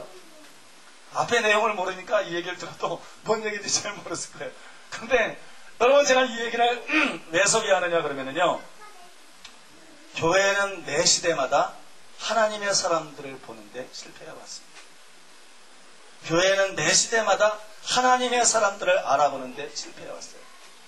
이스라엘 백성들도 매 시대마다 선지자들을 알아보는데 예적으로 성공한 적이 있죠. 일반적인 원칙이 선지자들을 알아보는데 실패했습니다. 그래서 선지자들을 핍박하고 죽였습니다. 그들이 선지자들을 알아본 때는 있는데 선지자들이 죽고 난 다음에 알아봤어요. 그래서 후손들이 그 무덤을 쌓으면서 우리가 조상 있을 때 살아있었으면 우리는 우리 조상들 같지 않았을 것이다. 근데 예수님이 보니까 어떻게 해요? 예수님이 보니까 야, 네가 옛날에 살아있으면 너는 선지자들을 핍박한 사람 같이 안 그렇고 선지자들을 선대했을 것이라고. 선지자 중에 선지자가 여기 와 있다. 예수님이. 그죠? 선지자들의 모체가 여기 와 있다. 근데 너희들이 나를 거절하고 너희들이 나를 핍박하고 너희들이 나를 죽이려고 그러면서 선지자들의 무덤을 쌓으면서 우리가 조상 때 살아있었다 그러면 그렇지 않았을 텐데 예수님 뭐라 했어요? 너희 조상의 양을 채워라. 너희 조상이 짓는 죄가 너희들이 똑같은 죄를 짓고 있는데 그 양이 조금 부족한데 채워라. 그걸 채워라. 하나님의 그 심판, 선지자들을 핍박한 그 하나님의 심판을 이 세대가 감당할 것이다. 여러분, 교회도 다르지 않습니다. 왜 다르다고 생각하죠? 그게 교만이에요. 그게 눈이 먼 거예요. 교회도 다르지 않아요. 교회는 하나님의 사람들을 몰라요. 교회는 하나님의 사람들을 몰라요. 여러분 기억하세요. 기억하십시오. 마지막 때 하나님께서 회복을 위해서 엘리야들을 이미 많이 보냈고요.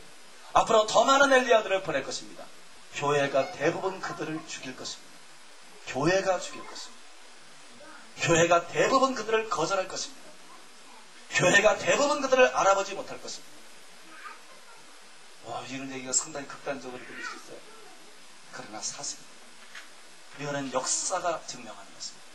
항상 그래왔습니다. 웨슬리가 살아있을 때는 웨슬리를 죽이려고 그러다가 웨슬리가 죽고 난 다음에 웨슬리. 피니가 살아있을 때는 피니를 죽이려고 그러다가 피니가 죽고 난 다음에 피니.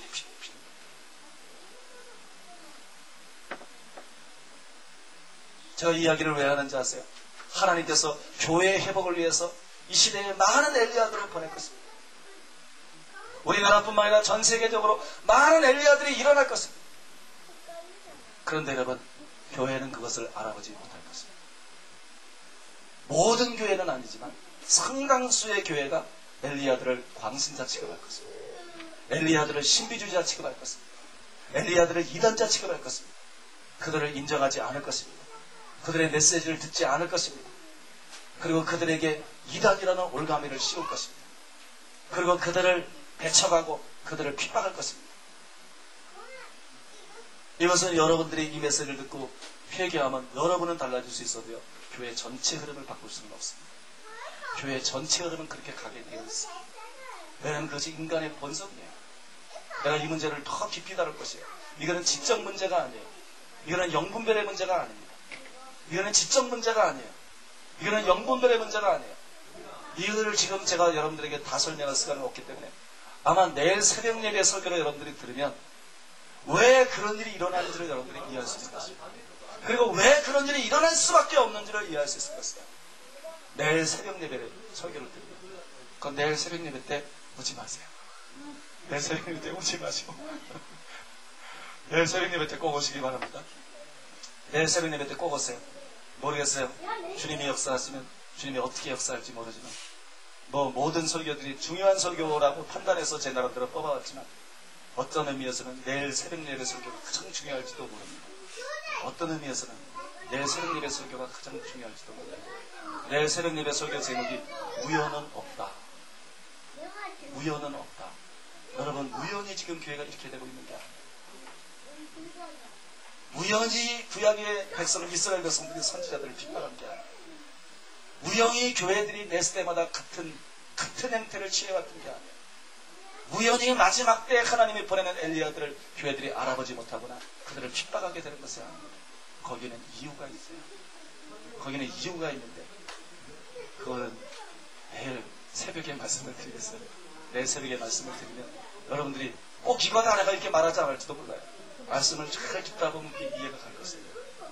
말씀을 잘 듣다 보면 이해가 갈 줄 있습니다. 디레몬 박사가 쓴 책에 보니까는 요약하고요. 뒤에 있는 부분만 잠깐 읽어드리면 그렇게 나와 있어요. 세례 요한은 메시아가 임박하였음을 알려준 가장 위대한 표적이었다. 그러나 종교적인 서기관들과 바리새인 신학자들은 그 당시 하나님의 가장 위대한 표적을 분별할 수 없었다. 마찬가지로 대다수의 교파에 속한 목회자들은 이 세기의 가장 위대한 표적인 성령께서 왕이신 예수의 재림과 또 모든 지상에서 그의 주권을 위해 적절한 준비를 하도록 세우고 있는 선지자들의 무리 엘리야를 알아보지 못할 것이다. 여러분, 디레몬 박사라 그러면 미국의 CIA라고 선지자들을 키워내는 큰 학교입니다. 신학교인데 청장, 설립자가 총장이고요. 선지자들의 무리 중에서도 아주 이렇게 원로로 존경을 받는 분인데 그분이 이렇게 예언하고 있어요. 근데 이건 예언 안 해도 알 수 있습니다. 이런 예언은 누구라도 할 수 있어요. 사실. 성경 보면 모릅니까? 구약 보면 모릅니까? 신약을 보면 모릅니까? 예수님이 직접 와서도 그랬어요. 세례요한이 왔을 때도 그랬어요. 여러분, 교회사를 보면 모릅니까? 그러면 마지막 시대 교회의 형편을 보면 몰라요? 이거는 여러분, 사실 디레몬 박사가 예언할 필요도 없는 예언이에요. 이건 누구라도 알 수 있는 예언입니다. 성경에 보게 되면요, 엘리야가 왔습니다. 누가 알아봤죠? 예수님의 제자들도 몰라봤어요. 이해하세요? 예수님의 제자들도 몰라봤어요. 누가 알아봤어요? 예수님이 알아봤어요. 보낸 분만 알았어요. 세례요한을 보낸 그분만 알았어요. 오리라는 엘리야가 이 사람이다. 그러니까 제자들이 그제서 세례요한이 바로 엘리야구나. 오리라고 엘리야가 바로 세례요한이었구나. 그것을 그제서야 깨달은 줄로 믿습니다. 여러분, 마찬가지로요. 마지막 때 하나님께서 많은 엘리야들을 보낼 것이지만 대부분의 목회자들이 알아보지 못할 것입니다. 여러분, 저는 이 말을 단단히 말할 수 있어요. 사실이기 때문에. 대부분의 목회자들이 알아보지 못할 것입니다. 대부분의 교회들이, 대부분의 신자들이 알아보지 못할 것입니다. 그럼 이게 왜 지금 이것을 하나님이 보내는 엘리야들을 알아보지 못한다는 거는요, 치명적인 결함을 초래합니다. 왜 치명적인 결함을 초래하냐면 한번 생각해 보세요. 성경에 보면 엘리야는 주님의 길을 예비하는 자입니다. 그죠? 말라기 3장 1절에 그런 만군의 여호와 이르노라 보라 내가 내 사자를 보내리니 그가 내 앞에서 길을 예비할 것이요. 마태복음 3장 3절에 우리가 전에 선지자 이사야로 말씀하신다고 이랬을 때 강야에서 외치는 잔소리에서 가로되 너희는 주의 길을 예비하라 그의 척경을 평탄케 하라 하였느니라. 여러분, 마지막 때에 보내려 가는 엘리야들은 예수님의 재림의 길을 예비하는 자예요. 그들이 외치는 소리를 듣고 정말로 신앙의 패턴을 바꿔야 돼요. 정말로 마음을 바꿔야 돼요. 정말로 영적인 잠에서 죄의 잠에서 깨어 일어나야 돼요. 그래야 여러분 예수님의 재림을 위해서 준비가 되는 거예요. 믿습니까? 강의 설교만 가지고 다 되면 뭐 하려고 선자를 보게? 제사장의 사역이나 서기관의 사역만 가지고 다 되면 무엇 때문에 하나님께서 죽을 것을 알면서도 보내고 또 보내고. 예루살렘아 예루살렘아 내게 보낸 선지자들을 돌로 치는 자요.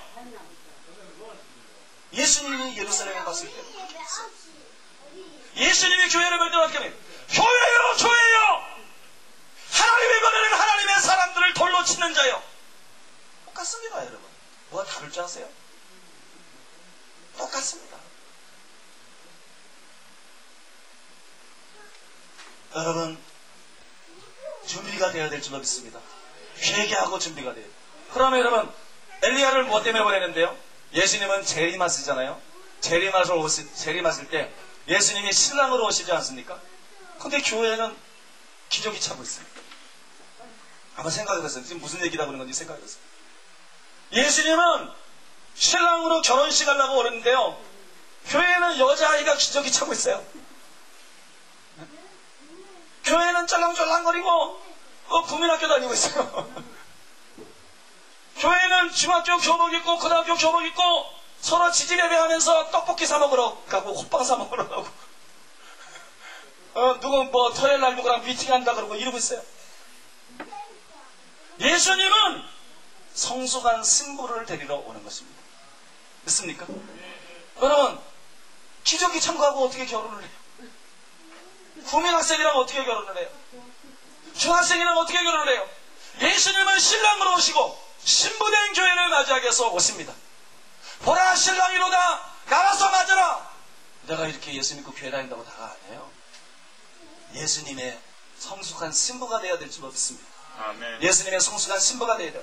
에베소 5장 25절 27절에 보니까 남편들아 아내 사랑하기를 그리스도께서 교회를 사랑하시고 위하여 자신을 주신같이 하라. 이는 것 물로 씻어 말씀으로 깨끗하게 하사 거룩하게 하시고 자기 앞에 영광스러운 교회를 세우사 티나 주름 잡힌 것이나 이런 것들이 없이 거룩하고 흠이 없게 하려 하심이니라. 교회가 마지막 때 어떻게 돼야 되는지를 보여주고 있습니다. 교회가 어떻게 돼야 되느냐? 물로 씻어 말씀으로 깨끗하게 하사 거룩해져야 될 줄로 믿습니다. 여러분은 거룩합니까? 여러분은 씻음을 받았나요? 말씀 공부한 거 말고 말씀으로 씻음을 받았나요? 말씀으로 정결하게 되었나요? 하나님의 말씀은 진리인데 진리로 거룩하여짐이니라. 하나님의 말씀을 통해서 정말 거룩해졌나요? 이게 문제예요. 믿습니까? 이게 문제예요.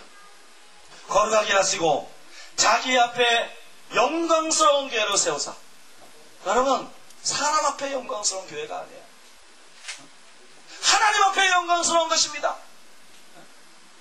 무슨 몇천만 원짜리 악기를 막 동원해가지고 오케스트라를 하고 무슨 뭐 최고의 시설을 갖춰서 사람 볼 때 호텔을 능가하는 기가 번쩍한 교회가 아니고 자기 앞에 영광스러운 교회로 세우사. 제가 영광이라는 설교를 한 적이 있어요. 하나님께서 저에게 영광이라는 메시지를 한국 부어주셔가지고 영광에 대한 설교를 한 적이 있는데 영광이 무엇이에요? 영광이 뭐예요? 영광은요 주님의 형상입니다. 믿습니까? 그게 왜 그런지는 지금 다 설명할 수는 없어요. 영광은 주님의 형상입니다. 다른 거는 다 영광이 아니에요. 영광은 주님의 형상입니다. 영광은 주님을 닮은 겁니다. 여러분 하나님 앞에서 영광스러운 존재입니까? 하나님 앞에서 주님을 닮고 있습니까? 하나님 앞에서 정말 여러분 속에 주님의 형상이 이루어져 가고 있습니까? 여기 보니까는 티나 주름 잡힌 것이나 이런 것이 없지 거룩하고 흠이 없게 하려 하시느니라. 티가 없어야 된다. 티가. 그 다음에 주름 잡힌 게 없어야 된다. 우리 신앙이 너무 늙어버리지 않았어요? 시집도 가기 전에 늙어버린 거 아니에요? 주름 잡힌 게 없어야 돼요. 믿습니까? 예수의 영적 생명이 우리 속에 충만하고 겉사람을 흡폐하나 속사람은 날로 새롭도다. 속사람이 날로 새로워져야 될 줄로 믿습니다. 속사람이 날로 새로워져야 돼요. 우리의 영이 주름이 잡혀 있으면 안 돼요. 신부가 피부도 팽팽하고 아름다워야지. 그죠? 신부가 어리고 유치해도 안 되지만 신부가 늙어도 안 돼요. 우리는 여러분 거룩하여져서 우리 믿음이 하나님 앞에 영광스러워지고 주님 영상을 쫓아서 자라가고 닮아가야 될 뿐만이 아니라 우리는 여러분 늘 새로운 은혜를 받고 그 방법은 뭐예요? 겸손 외에는 없어요. 성경 공부 잘하고 말씀 잘 받아도 신앙이 잘 자랍니다. 왜 성경 많이 왔다고 교만해? 그때부터 늙는 거예요. 믿습니까? 그때부터 늙어요. 기도 많이 하고 은사 받고 체험 받고 뭐 능력 받고 입신하고 뭐 환상 보고 그 다음부터 그것 때문에 교만해져요. 그때부터 영원히 주름이 생깁니다. 그때부터 늙는 거예요. 그때부터 아름다움이 사라집니다. 사람 볼 때는 대단할 때 멀지만 하나님 볼 때는 늙은 할머니같이 추합니다. 신부를 기준해서 말하는 거예요. 노인분들을 비하하는 말이 아니고. 사랑하는 여러분, 우리의 속사람이 날로 새로워지기 위해서는 겸손 외에는 없습니다. 겸손 외에는 없어요. 겸손 외에는 없어요. 바울의 과정이 있잖아요, 여러분. 바울의 과정, 나는 사도들보다, 저 유명한 사도들보다 조금 더 부족한 것이 없다. 그들이 나에게 보태준 것이 없다. 베드로나 야고보나 요한이나 교제 약속을 했지만 다른 사람들보다 부족하지 않다는 거예요. 나중에는 사도들 중에 내가 가장 작은 자다.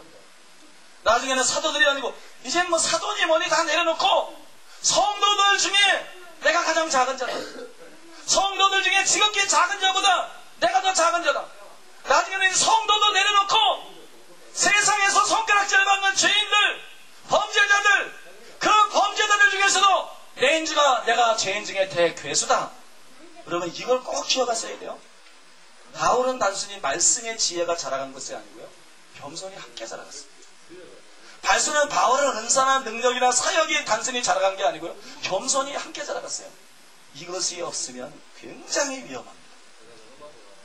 이것이 겸손이 함께 자라가는 게 되어지지 않으면요. 성경 공부하지 마세요. 그냥 웬만큼 알고 그냥 열심히 신앙생활하고 실천하는 거예요. 겸손이 함께 자라가는 게 되지 않으면 은사 받으려고 기도하지 마세요. 위험합니다.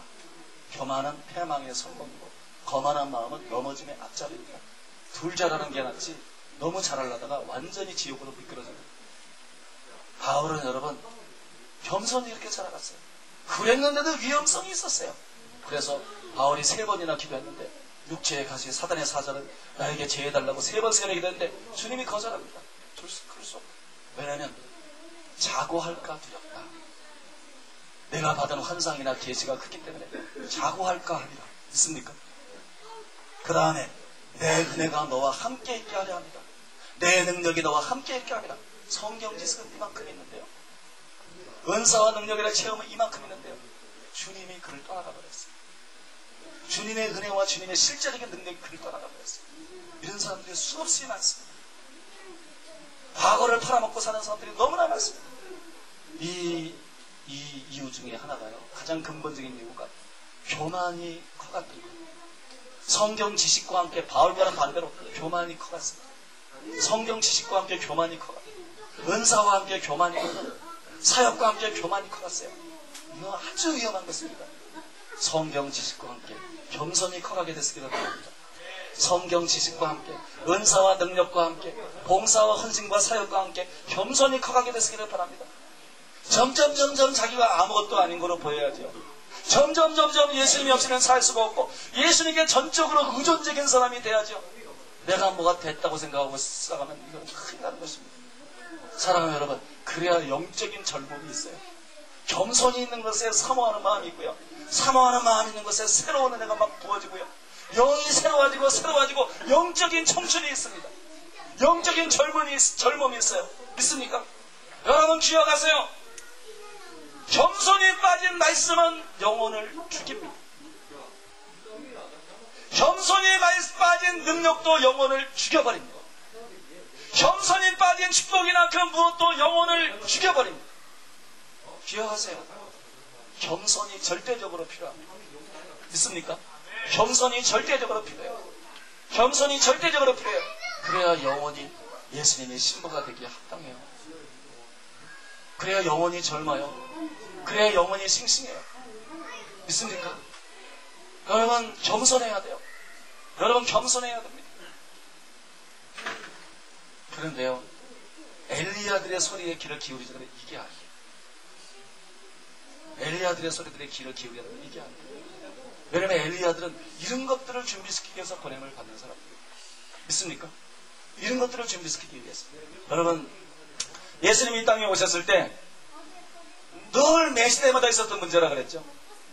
제사장적인 설교는 잘 받아들이는데 선지자적인 메시지를 받아들이지 못하는 것입니다. 여러분, 구약에 수많은 제사장들이 있었어요. 제사장들이 율법도 가르쳤을 거예요. 그죠? 어떤 제사하는 법을 여러 가지 가르쳤어요. 제사장 중에 맞아 죽은 사람이 한 사람도 없어요. 아세요? 제사장 중에 맞아 죽은 사람이 한 사람도 없어요. 그런데 하나님의 선지자들을 보냈습니다. 그러니까 선지자들만 오면 족족 잡아 죽이려고. 누가? 마귀가 아니고 하나님의 백성. 하나님의 백성. 왜? 하나님의 백성인데 하나님 말씀대로 안 사니까. 하나님 백성인데 하나님 말씀대로 안 살고, 하나님 백성인데 하나님 말씀대로 살려는 의지조차 없으니까 엉터리 교리로 자기를 합리화시켜놓고 속으로 자기가 아브라함의 자손이라는 거 믿고 지옥갈 상태에 있는 자가 하나님의 자녀라고 착각하고 그러면서 극단적으로 말한다고 생각하니까 선지자들의 메시지를 받아들일 수가 없어요. 죽이는 것입니다. 예수님이 오셨을 때도 똑같았어요. 선지자 중에 선지자 예수님이 오셨을 때 똑같았습니다. 그래서 예수님이 이사야의 예언을 인용했죠. 막 줄이다 보니까 어디로 갔는지. 이사야의 예언을 인용했는데요. 마태복음 13장 14, 15절에 보면 이사야의 예언이 저에게 이루었으되 일렀으되 너희가 듣기는 들어도 깨닫지 못할 것이요 보기는 보아도 알지 못하리라. 이 백성들의 마음이 완화가해져서 그 귀는 듣기에 둔하고 눈은 감았으니 이는 눈으로 보고 귀로 듣고 마음으로 깨달아 돌이켜 내게 고침을 받을까 두려워함이라 하였느니라. 두려워함이라 하였느니라. 사랑하는 여러분, 눈이 있어도요 보기는 보아도 보지를 못해요. 뭘 못 봐요? 예수님을 봤어요. 근데 보지를 못해요. 예수님을 봤는데 이분이 메시아인 걸 보지를 못해요. 예수님을 봤는데 이분이 선지자 중에도 선지자인 것을 보지를 못해요. 예수님을 봤는데 이것이 나사렛 이단의 이단으로 보여요. 실천들도 예수님이니까 이것이 미쳤구나 드디어. 이게 미치광이로 보여요. 참나무도다. 참나만 자로 보여서 돌로 쳐 죽이려고 그래요. 낭떠러지에서 밀어 죽이려고 그래요. 무슨 말인지 아세요? 보기는 보아도 보지를 못한다. 여러분, 환상을 보는 게 문제가 아니고요, 하나님의 사람들을 볼 수 있는 눈이 열려요. 믿습니까? 그거 굉장히 중요합니다. 하나님의 사람들을 알아볼 수 있는 눈이 열려요. 하나님의 사람들. 듣기는 들어도 듣지 못한다. 이게 뭐예요? 예수님의 말씀을 듣는데 예수님 말씀하시기를 내 말은 내 말이 아니요 아버지께서 내 안에 계셔서 하시는 것이라. 내 말은 내 말이 아니요 아버지의 말씀이다. 주님은 아버지의 말씀을 대언하고 있었어요. 여러분은 제가 광신자로 보입니까?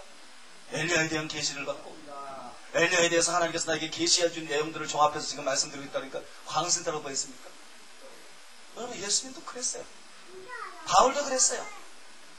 말씀을 내게 주사 복음의 비밀을 담대히 알리게 하옵소서 할 것입니다. 사랑하는 여러분, 분명히 예수님께서 아버지의 말씀을 참된 진리를 말씀하고 듣기는 들어도요 이게 헛소리죠. 이게 진리로 안 들려요. 무슨 얘기인지 아세요? 이게 진리로 안 들려요. 이게 문제예요. 그것 때문에 예수님을 본 많은 사람들이 지옥에 갔습니다. 그것 때문에 예수님의 설교를 들었던 사람 중에서도 많은 사람이 예수님과 동시대를 살면서도 지옥에 갔습니다. 여러분, 눈이 열려서 하나님이 보내는 사람들을 알아보느냐, 귀가 열려서 하나님의 음성을 듣고 전하는 그 메신저들의 메시지를 하나님의 말씀으로 알아듣느냐, 이거는 죽고 사는 것을 결정짓습니다. 이거는 죽고 사는 것을 결정지어요. 이거 얼마나 중요한지 몰라요. 나중에 예수님께서요 부활하시고 난 다음에 감호성에는 요한에게 나타나셨어요. 그래서 요한에게 내가 7교회에 할 얘기가 있다. 네가 좀 편지를 써줘라. 7개의 편지를 씁니다. 요한은 누구예요? 사도고 선지자입니다. 그런 꿈을 꾸고 환상을 보고 일생하고, 그죠? 사도고 선지자죠. 그런데 예수님께서 가만히 생각하셨으니까 이게 내가 세상에 있을 때고 달라진 게 뭐가 있겠나? 이사야의 예언이 그때 이루어졌는데 지금이라고 다를 게 뭐가 있겠나? 그러니까 예수님이 저 가슴에 나가지고요 이 에베소 교회가, 서마나 교회가, 버가모 교회가, 투아디라, 사대 빌라델비아, 라우디가 교회가 이 메시지를 듣고 회개할 것은 회개하고 순종할 것은 순종하고 이래야만 살 길이 열리는데, 교회 생존은 생존이 아니에요. 울산에서 잘 나가는 교회가 있어요. 울산에서 제일 빠르게 동한 교회가 있었어요. 그 교회에 큰 문제가 생겼어요.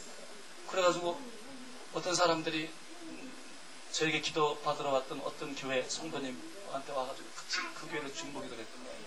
중보기도를 했는데 그 사람이 환상을 보고 나에게 전화를 했어요. 무슨 전화를 하면 그 교회를 위해서 기도를 하는데 큰 손이 나타나더니 촛대를 딱 잡아서 옮기더래요. 촛대를 딱 잡아서 옮기는 걸 보고, 울산에서 굉장히 큰 교회. 근데 이게 무슨 뜻입니까? 그게 무슨 뜻이에요? 요한계시록 2장 1절에서 5절을 읽어보십시오. 이건 단순히 목사님 개인의 문제가 아니고 교회적인 문제입니다. 목사님이 잘못했어도 용서하고 서로 화합하고 하나 돼서 나가야지. 이렇게 분쟁하고 화당이 갈라져가지고 서로 보서 하나님께서 이 교회를 통해서 이루고자 하는 사명이 있는데 이거는 그 촛대를 옮기려고 하는 것입니다. 그렇다고 교회가 무너져 없어지진 않아요. 사명이 떠난 교회가 없어지죠. 하나님이 안 쓰겠다는 거예요. 하나님이 더 이상 그 교회에 기대하는 게 없다는 거예요. 하나님이 더 이상 그 교회에 기대하는 것이 없다는 거예요. 하나님이 안 쓰시겠다는데. 여러분, 에베소 교회 촛대를 옮기라고 회개해서 당장 교회가 없어질 줄 아세요?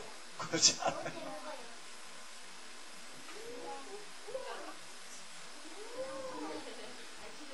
여러분, 이 각 교회들이 주님이 각 교회에 주시는 말씀을 듣고 회개할 거는 회개하고 순종할 건 순종하고 바로 잡을 건 바로 잡고, 믿습니까? 위로받고 용기 낼 것은 용기 내고 이렇게 나가야 되는데, 이거를 주님이 말씀하는데 요한을 통해서 보내는데 이거를 주님의 음성으로 이 교회들이 들어줄 것이냐? 이게 예수님의 고민이에요. 그러니까 보세요. 에베소 교회 편지에서도 귀 있는 자는 성령의 교회에 대해서 말씀을 들을지어. 서머나께도 귀 있는 자는 성령의 교회에 대해서 말씀을 들을지어. 귀 있는 자는 성령의 교회에 대해서 말씀을 들을지어. 성령이라는 걸 들어야 돼요. 스데반 설교를 듣고 돌로 쳐 죽였잖아요. 그때 스데반이 뭘 인용했어요? 너희가 목이 곱고 마음과 귀에 할례를 받지 못해가지고 너희 조상들과 같이 성령을 거스려, 그죠? 성령을 거스려 선지자들을 죽였다. 여러분, 선지자들이 성령으로 말하는 자입니다. 진정한 사도들은 여러분 단순히 표적을 행하는 자가 아니라 성령께 정확한 음성을 듣는 사람입니다. 성령께 정확한 말씀을 받는 사람입니다.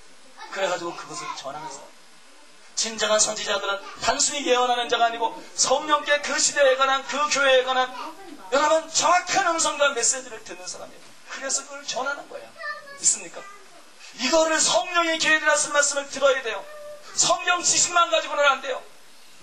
강해만 가지고 되는 것이 아니고 성령이 교회들에게 하시는 말씀, 이것은 직접적인 메시지입니다. 성령이 나에게 하는 말씀, 성령이 여러분에게 하는 말씀, 성령이 이 교회에 하는 말씀, 그 메시지를 들어야 회복이 됩니다. 믿습니까? 그 메시지를 들어야 살아나는 것입니다. 여러분, 예수님께서 소아서 7개의 편지를 보내면서요, 귀 있는 자는 성령의 교회들아 쓰는 말씀을 들을지어다, 이 말을 바꿔 말하면 뭔지 아세요? 예수님은 교회 안에요, 성도들이 이렇게 앉아 계시잖아요. 여러분을 볼 때요, 아주 단순하게 봅니다. 딱 보니까 귀가 먹었군, 귀가 긁었군. 무슨 얘기인지 아세요? 들을 귀가 있는 자와 들을 귀가 없는 자가 있습니다. 양과 염소가 교회 안에 있다 그러잖아요. 그죠? 양과 염소가 교회 안에 있잖아요. 양의 특징이 뭔데요? 여러분, 양의 특징은 뭐고 반대로 염소의 특징은 무엇입니까? 요한복음 10장 4절이니까 자기 양을 다 내어놓으니 앞서가면 양들이 그의 음성을 아는 거로 따라오되.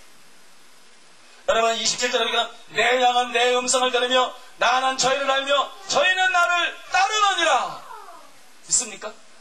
양의 특징은요, 들을 수 있다는 거예요. 목자의 음성을 들을 수 있다는 것입니다. 있습니까? 여러분, 이게 들려야 돼요. 하나님의 사람들은 하나님의 사람으로 보여야 됩니다. 여러분, 하나님의 말씀은 하나님의 말씀으로 들려야 돼요. 아우리 말하기를 너희가 하나님의 말씀 내 말을 들을 때 사람의 말로 받지 않냐고 하나님의 말씀으로 받으니 진실로 그러하다. 이 말씀이 또한 너희 믿는 자 속에서 역사하느니라 말한 것처럼 하나님의 말씀으로 들을 기가 있는 자, 복 있는 자. 기억하십시오. 이것 때문에 교회 안에서 지옥 가는 사람과 천국 가는 사람이요. 이것 때문에 어떤 사람은요, 하나님의 사람으로 봐요. 목사님을 그냥 목사인 줄 알아요. 뭐 앞에서는 목사님, 집에 가서는 목사가 어쩌고 하나님의 사람이라. 이 설교 듣고 시험 드는 사람들, 내가 솔직하게 얘기할까요? 설교 듣고 시험 드는 사람은 다 영성입니다. 설교 듣고 시험 드는 사람은 다 영성. 설교 듣고 망상하는 사람, 설교 듣고 뒤에 가서 주댕이 맞고 모리 주댕이처럼 튀어나오는 사람, 설교 듣고 집에 가가지고 부인하고 목사 막 성토하는 사람, 반드시 회개처럼 지옥. 반드시 회개처럼 지옥. 여러분 그거 알아야 돼요. 삼국제일교회 사모님이 밀신했을 때도 예수 믿으셨어요.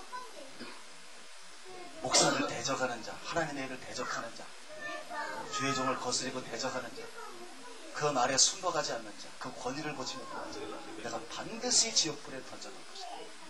내가 반드시 지옥불에 던져놓을 것이다. 하나님은 연수예요. 여러분, 보는 눈이 열려야 돼요. 있습니까? 듣는 귀가 열려야 돼요. 그러나 깨닫는 마음이 와야 돼요. 보세요. 이스라엘 백성들이 10가지 재앙을 통해서 애굽에서 출애굽했잖아요. 홍해를 가르고 나왔잖아요. 성막을 세웠죠. 시내산에서 하나님이 음성하시는 음성을 직접 귀가 들었어요. 하나님의 형용도 봤어요.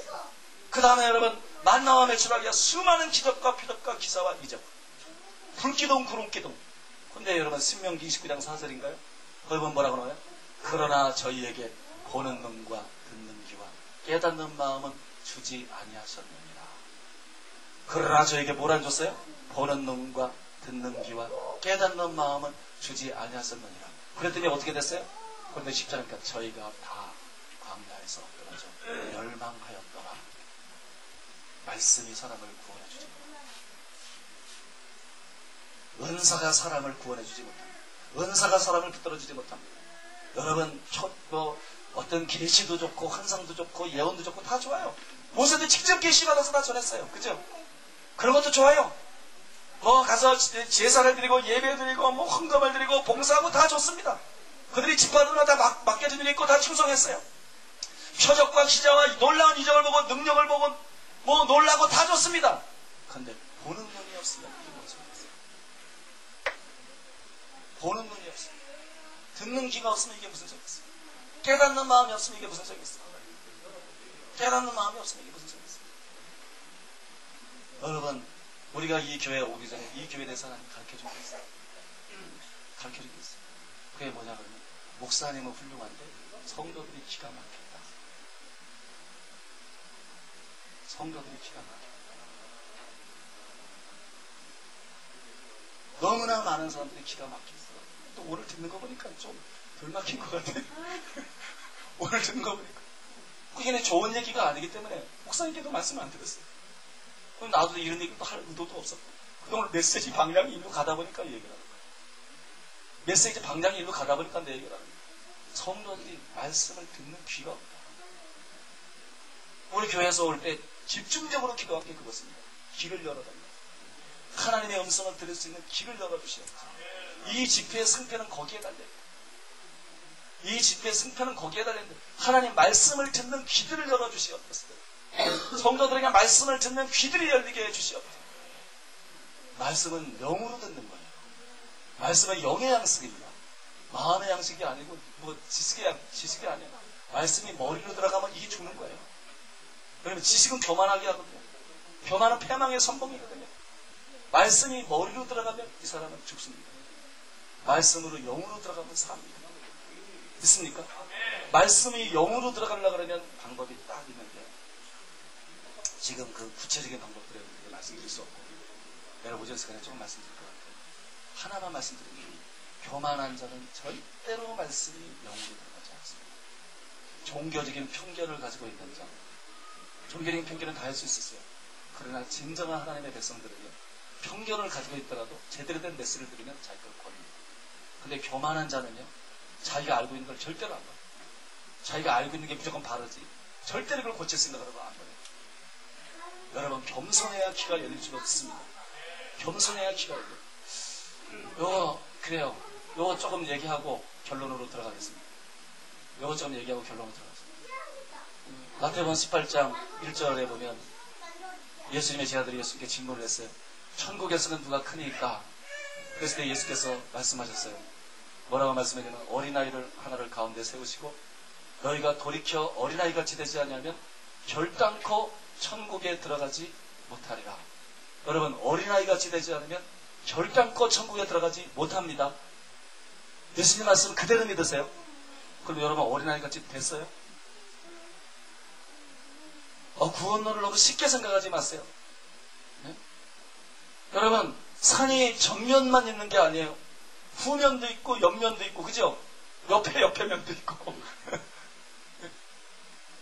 여러분, 구원론을 너무 단편적으로 보지 마세요. 종합적으로 봐야 돼요. 예수님 뭐라 그러냐? 너희가 돌이켜 어린아이같이 되지 않으면 결단코 천국에 들어가지 못하리라. 결단코 천국에 들어가지 못하리라. 그러면 어린아이같이 된다는 게 뭐지요? 돌이켜 어린아이같이 된다는 게 뭐예요? 빨리 말씀해 보세요. 돌이켜 어린아이같이 된다는 게 뭐예요? 그게 뭐 거듭나는 회심이다, 거듭남이다, 여러 가지를 말했잖아요. 나도 그렇게 알고 있었어요. 근데 어느 날 제가 새벽에 기도하는데요, 하나님의 성령께서 말씀하세요. 성령께서 말씀하세요. 너는 돌이켜 어린아이같이 되지 못하면 결단코 천국에 들어갈 수가 없는데, 사람들이. 이 돌이켜 어린아이같이 된다는 것은 무엇을 의미하는지 아느냐? 나도 회심인 줄 알았죠. 나도 거듭남인 줄 알았어요. 그냥 신학자들이 해석을 한 게 일반적인 의미인 줄 알았어요. 근데 주의 성령께서 내게 말합니다.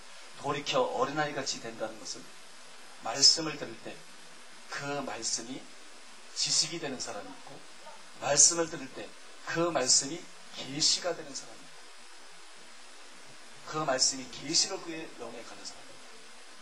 그런데 이 돌이켜 어린아이같이 된다는 것은 말씀을 들을 때 그 말씀을 지식으로 듣지 않고, 말씀을 들을 때 그 말씀을 계시로 들 수 있는 정도까지, 최소한 그 정도까지 겸손한 것을 말합니다.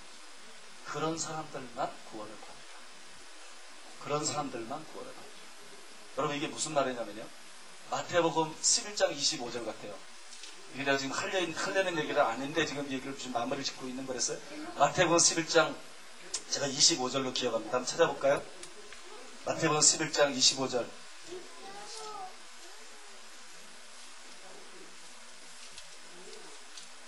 마태복음 11장 25절. 그때 예수께서 대답하여 가라사대 천지의 주제이신 아버지여, 이것을 지혜롭고 슬기는 자들에게는 숨기시고 어린아이들에게는 나타냈음을 감사하나이다. 여러분, 지혜롭고 슬기 있는 자에게는 숨깁니다. 숨긴다는 것은 계시의 반대예요. 그죠? 숨긴다는 건 계시의 반대예요. 그러나 어린아이들에게는 나타내신다 그랬어요. 이게 계시예요. 숨겨진 것을 나타내 보여준 게 이게 계시입니다. 어린아이들에게는 나타냈음을 감사하나이다. 그러면 지혜롭고 슬기로운 자가 누구예요? 이거는요, 지혜 있고 슬기로운 자를 말하는 것이 아니에요. 여기서 지혜롭고 슬기롭다고 하는 것은 지혜와 슬기 때문에 교만하여진 자를 말하는 것입니다. 지혜 있고 슬기 있는 것이 잘못된 것도 아니고요, 지혜 있고 슬기 있는 것을 주님이 적대시거나 대적하지 않습니다. 믿습니까?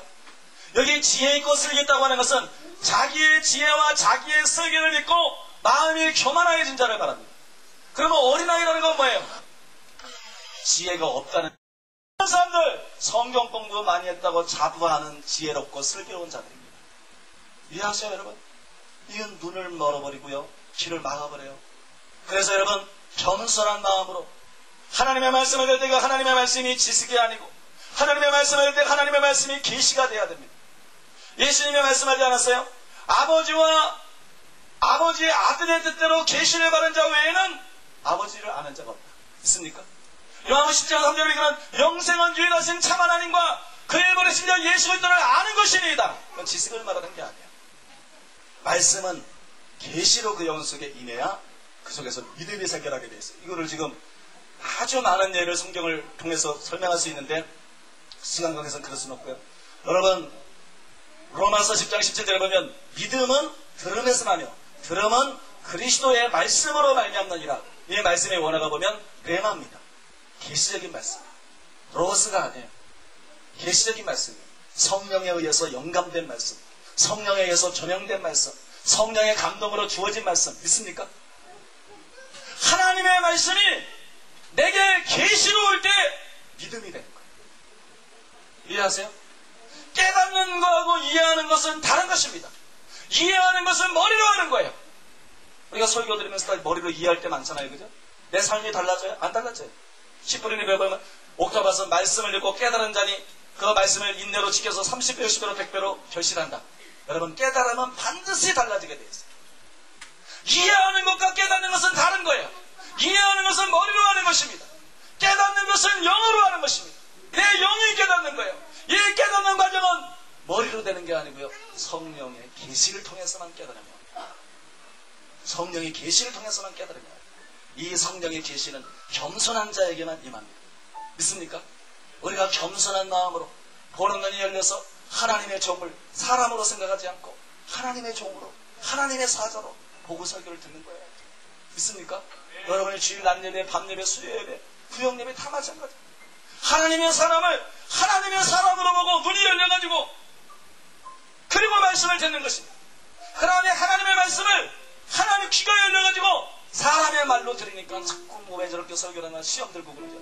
하나님의 말씀으로 들으면 다 오네요. 제가 과격하게 설교를 많이 하거든요. 요새는 이제 회개하고 부드러워지려고 굉장히 애를 많이 쓰고 있어요. 오늘도 좀 많이 부드럽잖아요. 오늘 좀 부드러워지려고 많이 애를 쓰고 있는데요. 근데 놀라운 사실은요. 제일 뺀질이들이 목사님 설교 과격하다고 막 교회 못하는데 팍팍 이러고, 제일 은혜 받는 사람들은 뭐라냐면 목사님 과격할 때가 좋은데. 왜냐면 은혜 받는 사람은 어떻게든 은혜 받는 거예요. 목사님 과격할 때가 좋은데 그때 더 정신이 번쩍 나고 그때 눈물이 핑 돌고 그때 막 영이 깨어나고, 우리는 목사님 과격할 때가 더 좋은데요. 근데 과격한 설교는 안 좋은 거예요. 그걸 제가 알았어요. 그건 하나님이 원하는 게 아니더라고요. 진리는 진리의 날이 서이지 사람이 날이 서면 안 돼요. 사람은 부드러워지고 날선 진리를 전해야지. 그러니까 이 타협하지 않는 진리를 전하더라고요. 온유함으로 전하요. 있습니까? 부드러움으로 전하요. 여러분, 저게 뭐가 부드러워요? 이 많이 부드러운 거예요. 이 많이 부드러운 것이 부드러움으로 전하요. 제 설교 시간에 웃을 수 있다는 것은 이게 많이 부드러워진 것입니다. 하나님의 말씀을 지식으로 갖지 마세요. 주님께서 그 말씀을 하시면서 이 시대에 대해서 말씀하셨어요. 너무나 많은 나의 종들이 영혼의 밭을 망치고 강의 설교를 통해서 제자훈련을 통해서 성경이 겸손하냐 교만하냐 거룩하냐 사랑이 있느냐 율법적이냐 있습니까? 하나님은 우리 중심을 보시는데 영을 깨뜨려 버리는 줄 믿습니다. 영을 깨뜨려다. 결론을 말씀드리겠습니다. 결론을 말씀드리겠는데요. 전도사님 앞에 나와서 대기하세요.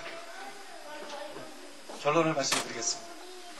여러분, 오늘 여러분들에게 엘리야에 관해서 말씀을 드렸습니다. 엘리야의 사명이 뭐라고요?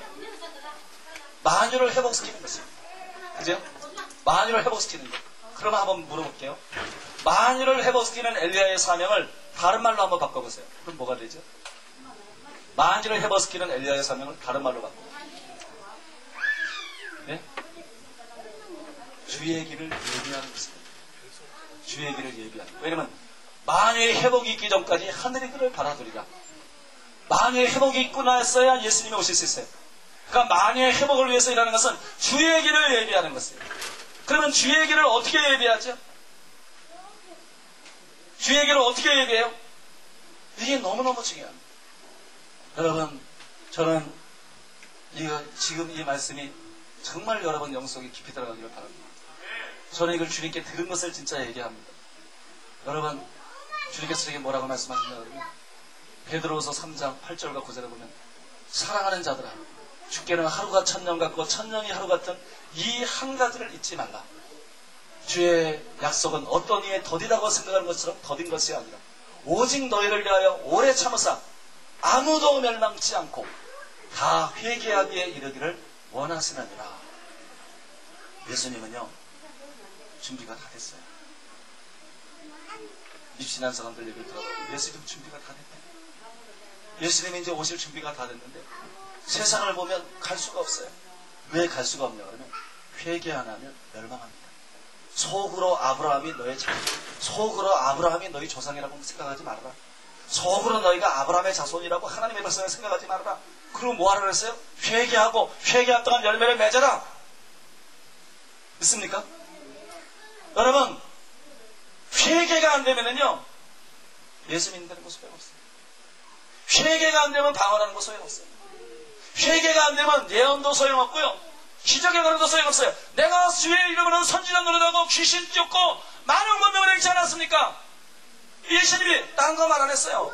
너 선지자였다면서 무슨 예언이 이게 맞았냐 틀렸냐 그게 성령 이런 얘기 하나도 안 했어요. 거기 문제 얘기 하나도 안 했습니다. 예수님은 불법을 행하는 자예요. 불법은 뭐예요? 법을 어기는 거예요. 불법은 뭐예요? 죄입니다. 단순히 죄예요. 요한일서 3장을 읽어보세요. 단순히 죄예요. 다른 걸 말하는 게 아니에요. 너는 하나님 말씀대로 살지 않았지 않느냐? 너는 네 교만대로 살고, 너는 네 정욕대로 살고, 너는 네 욕심대로 살고, 너는 네 감정대로 살고, 하나님 말씀대로 살았느냐? 불법을 행하는 자야. 내가 하나님 말씀에 순종하지 않고 내가 말하지 않았느냐? 나는 주여 주 하는 자마다 다 천국에 들어갈 것이 아니요 다만 하늘에 계신 내 아버지의 뜻대로 행하는 자는 들어가리라. 하나님 말씀대로 살지 않고 죄를 회개하지 않고 죄를 깨려버리고 회개할 동안 열매를 맺지 않고 선지자 노릇한 것이 무슨 상관이냐? 그건 봉사하라고 준 거예요. 믿습니까? 모든 은사와 직임은 구원하고 상관없어요. 그건 봉사하라고 준 거예요. 구원받으려면 회개해야 되고, 구원받으려면 참된 믿음 가져야 되고, 구원받으려면 거듭나야 새 사람 되어야 되고, 믿습니까? 그래야 되는 것이지. 구원받으려면 천문만으로 들어가고, 구원받으려면 아비나 자식이나 무엇보다 돈이나 무엇보다 예수님만 사랑하고, 믿습니까?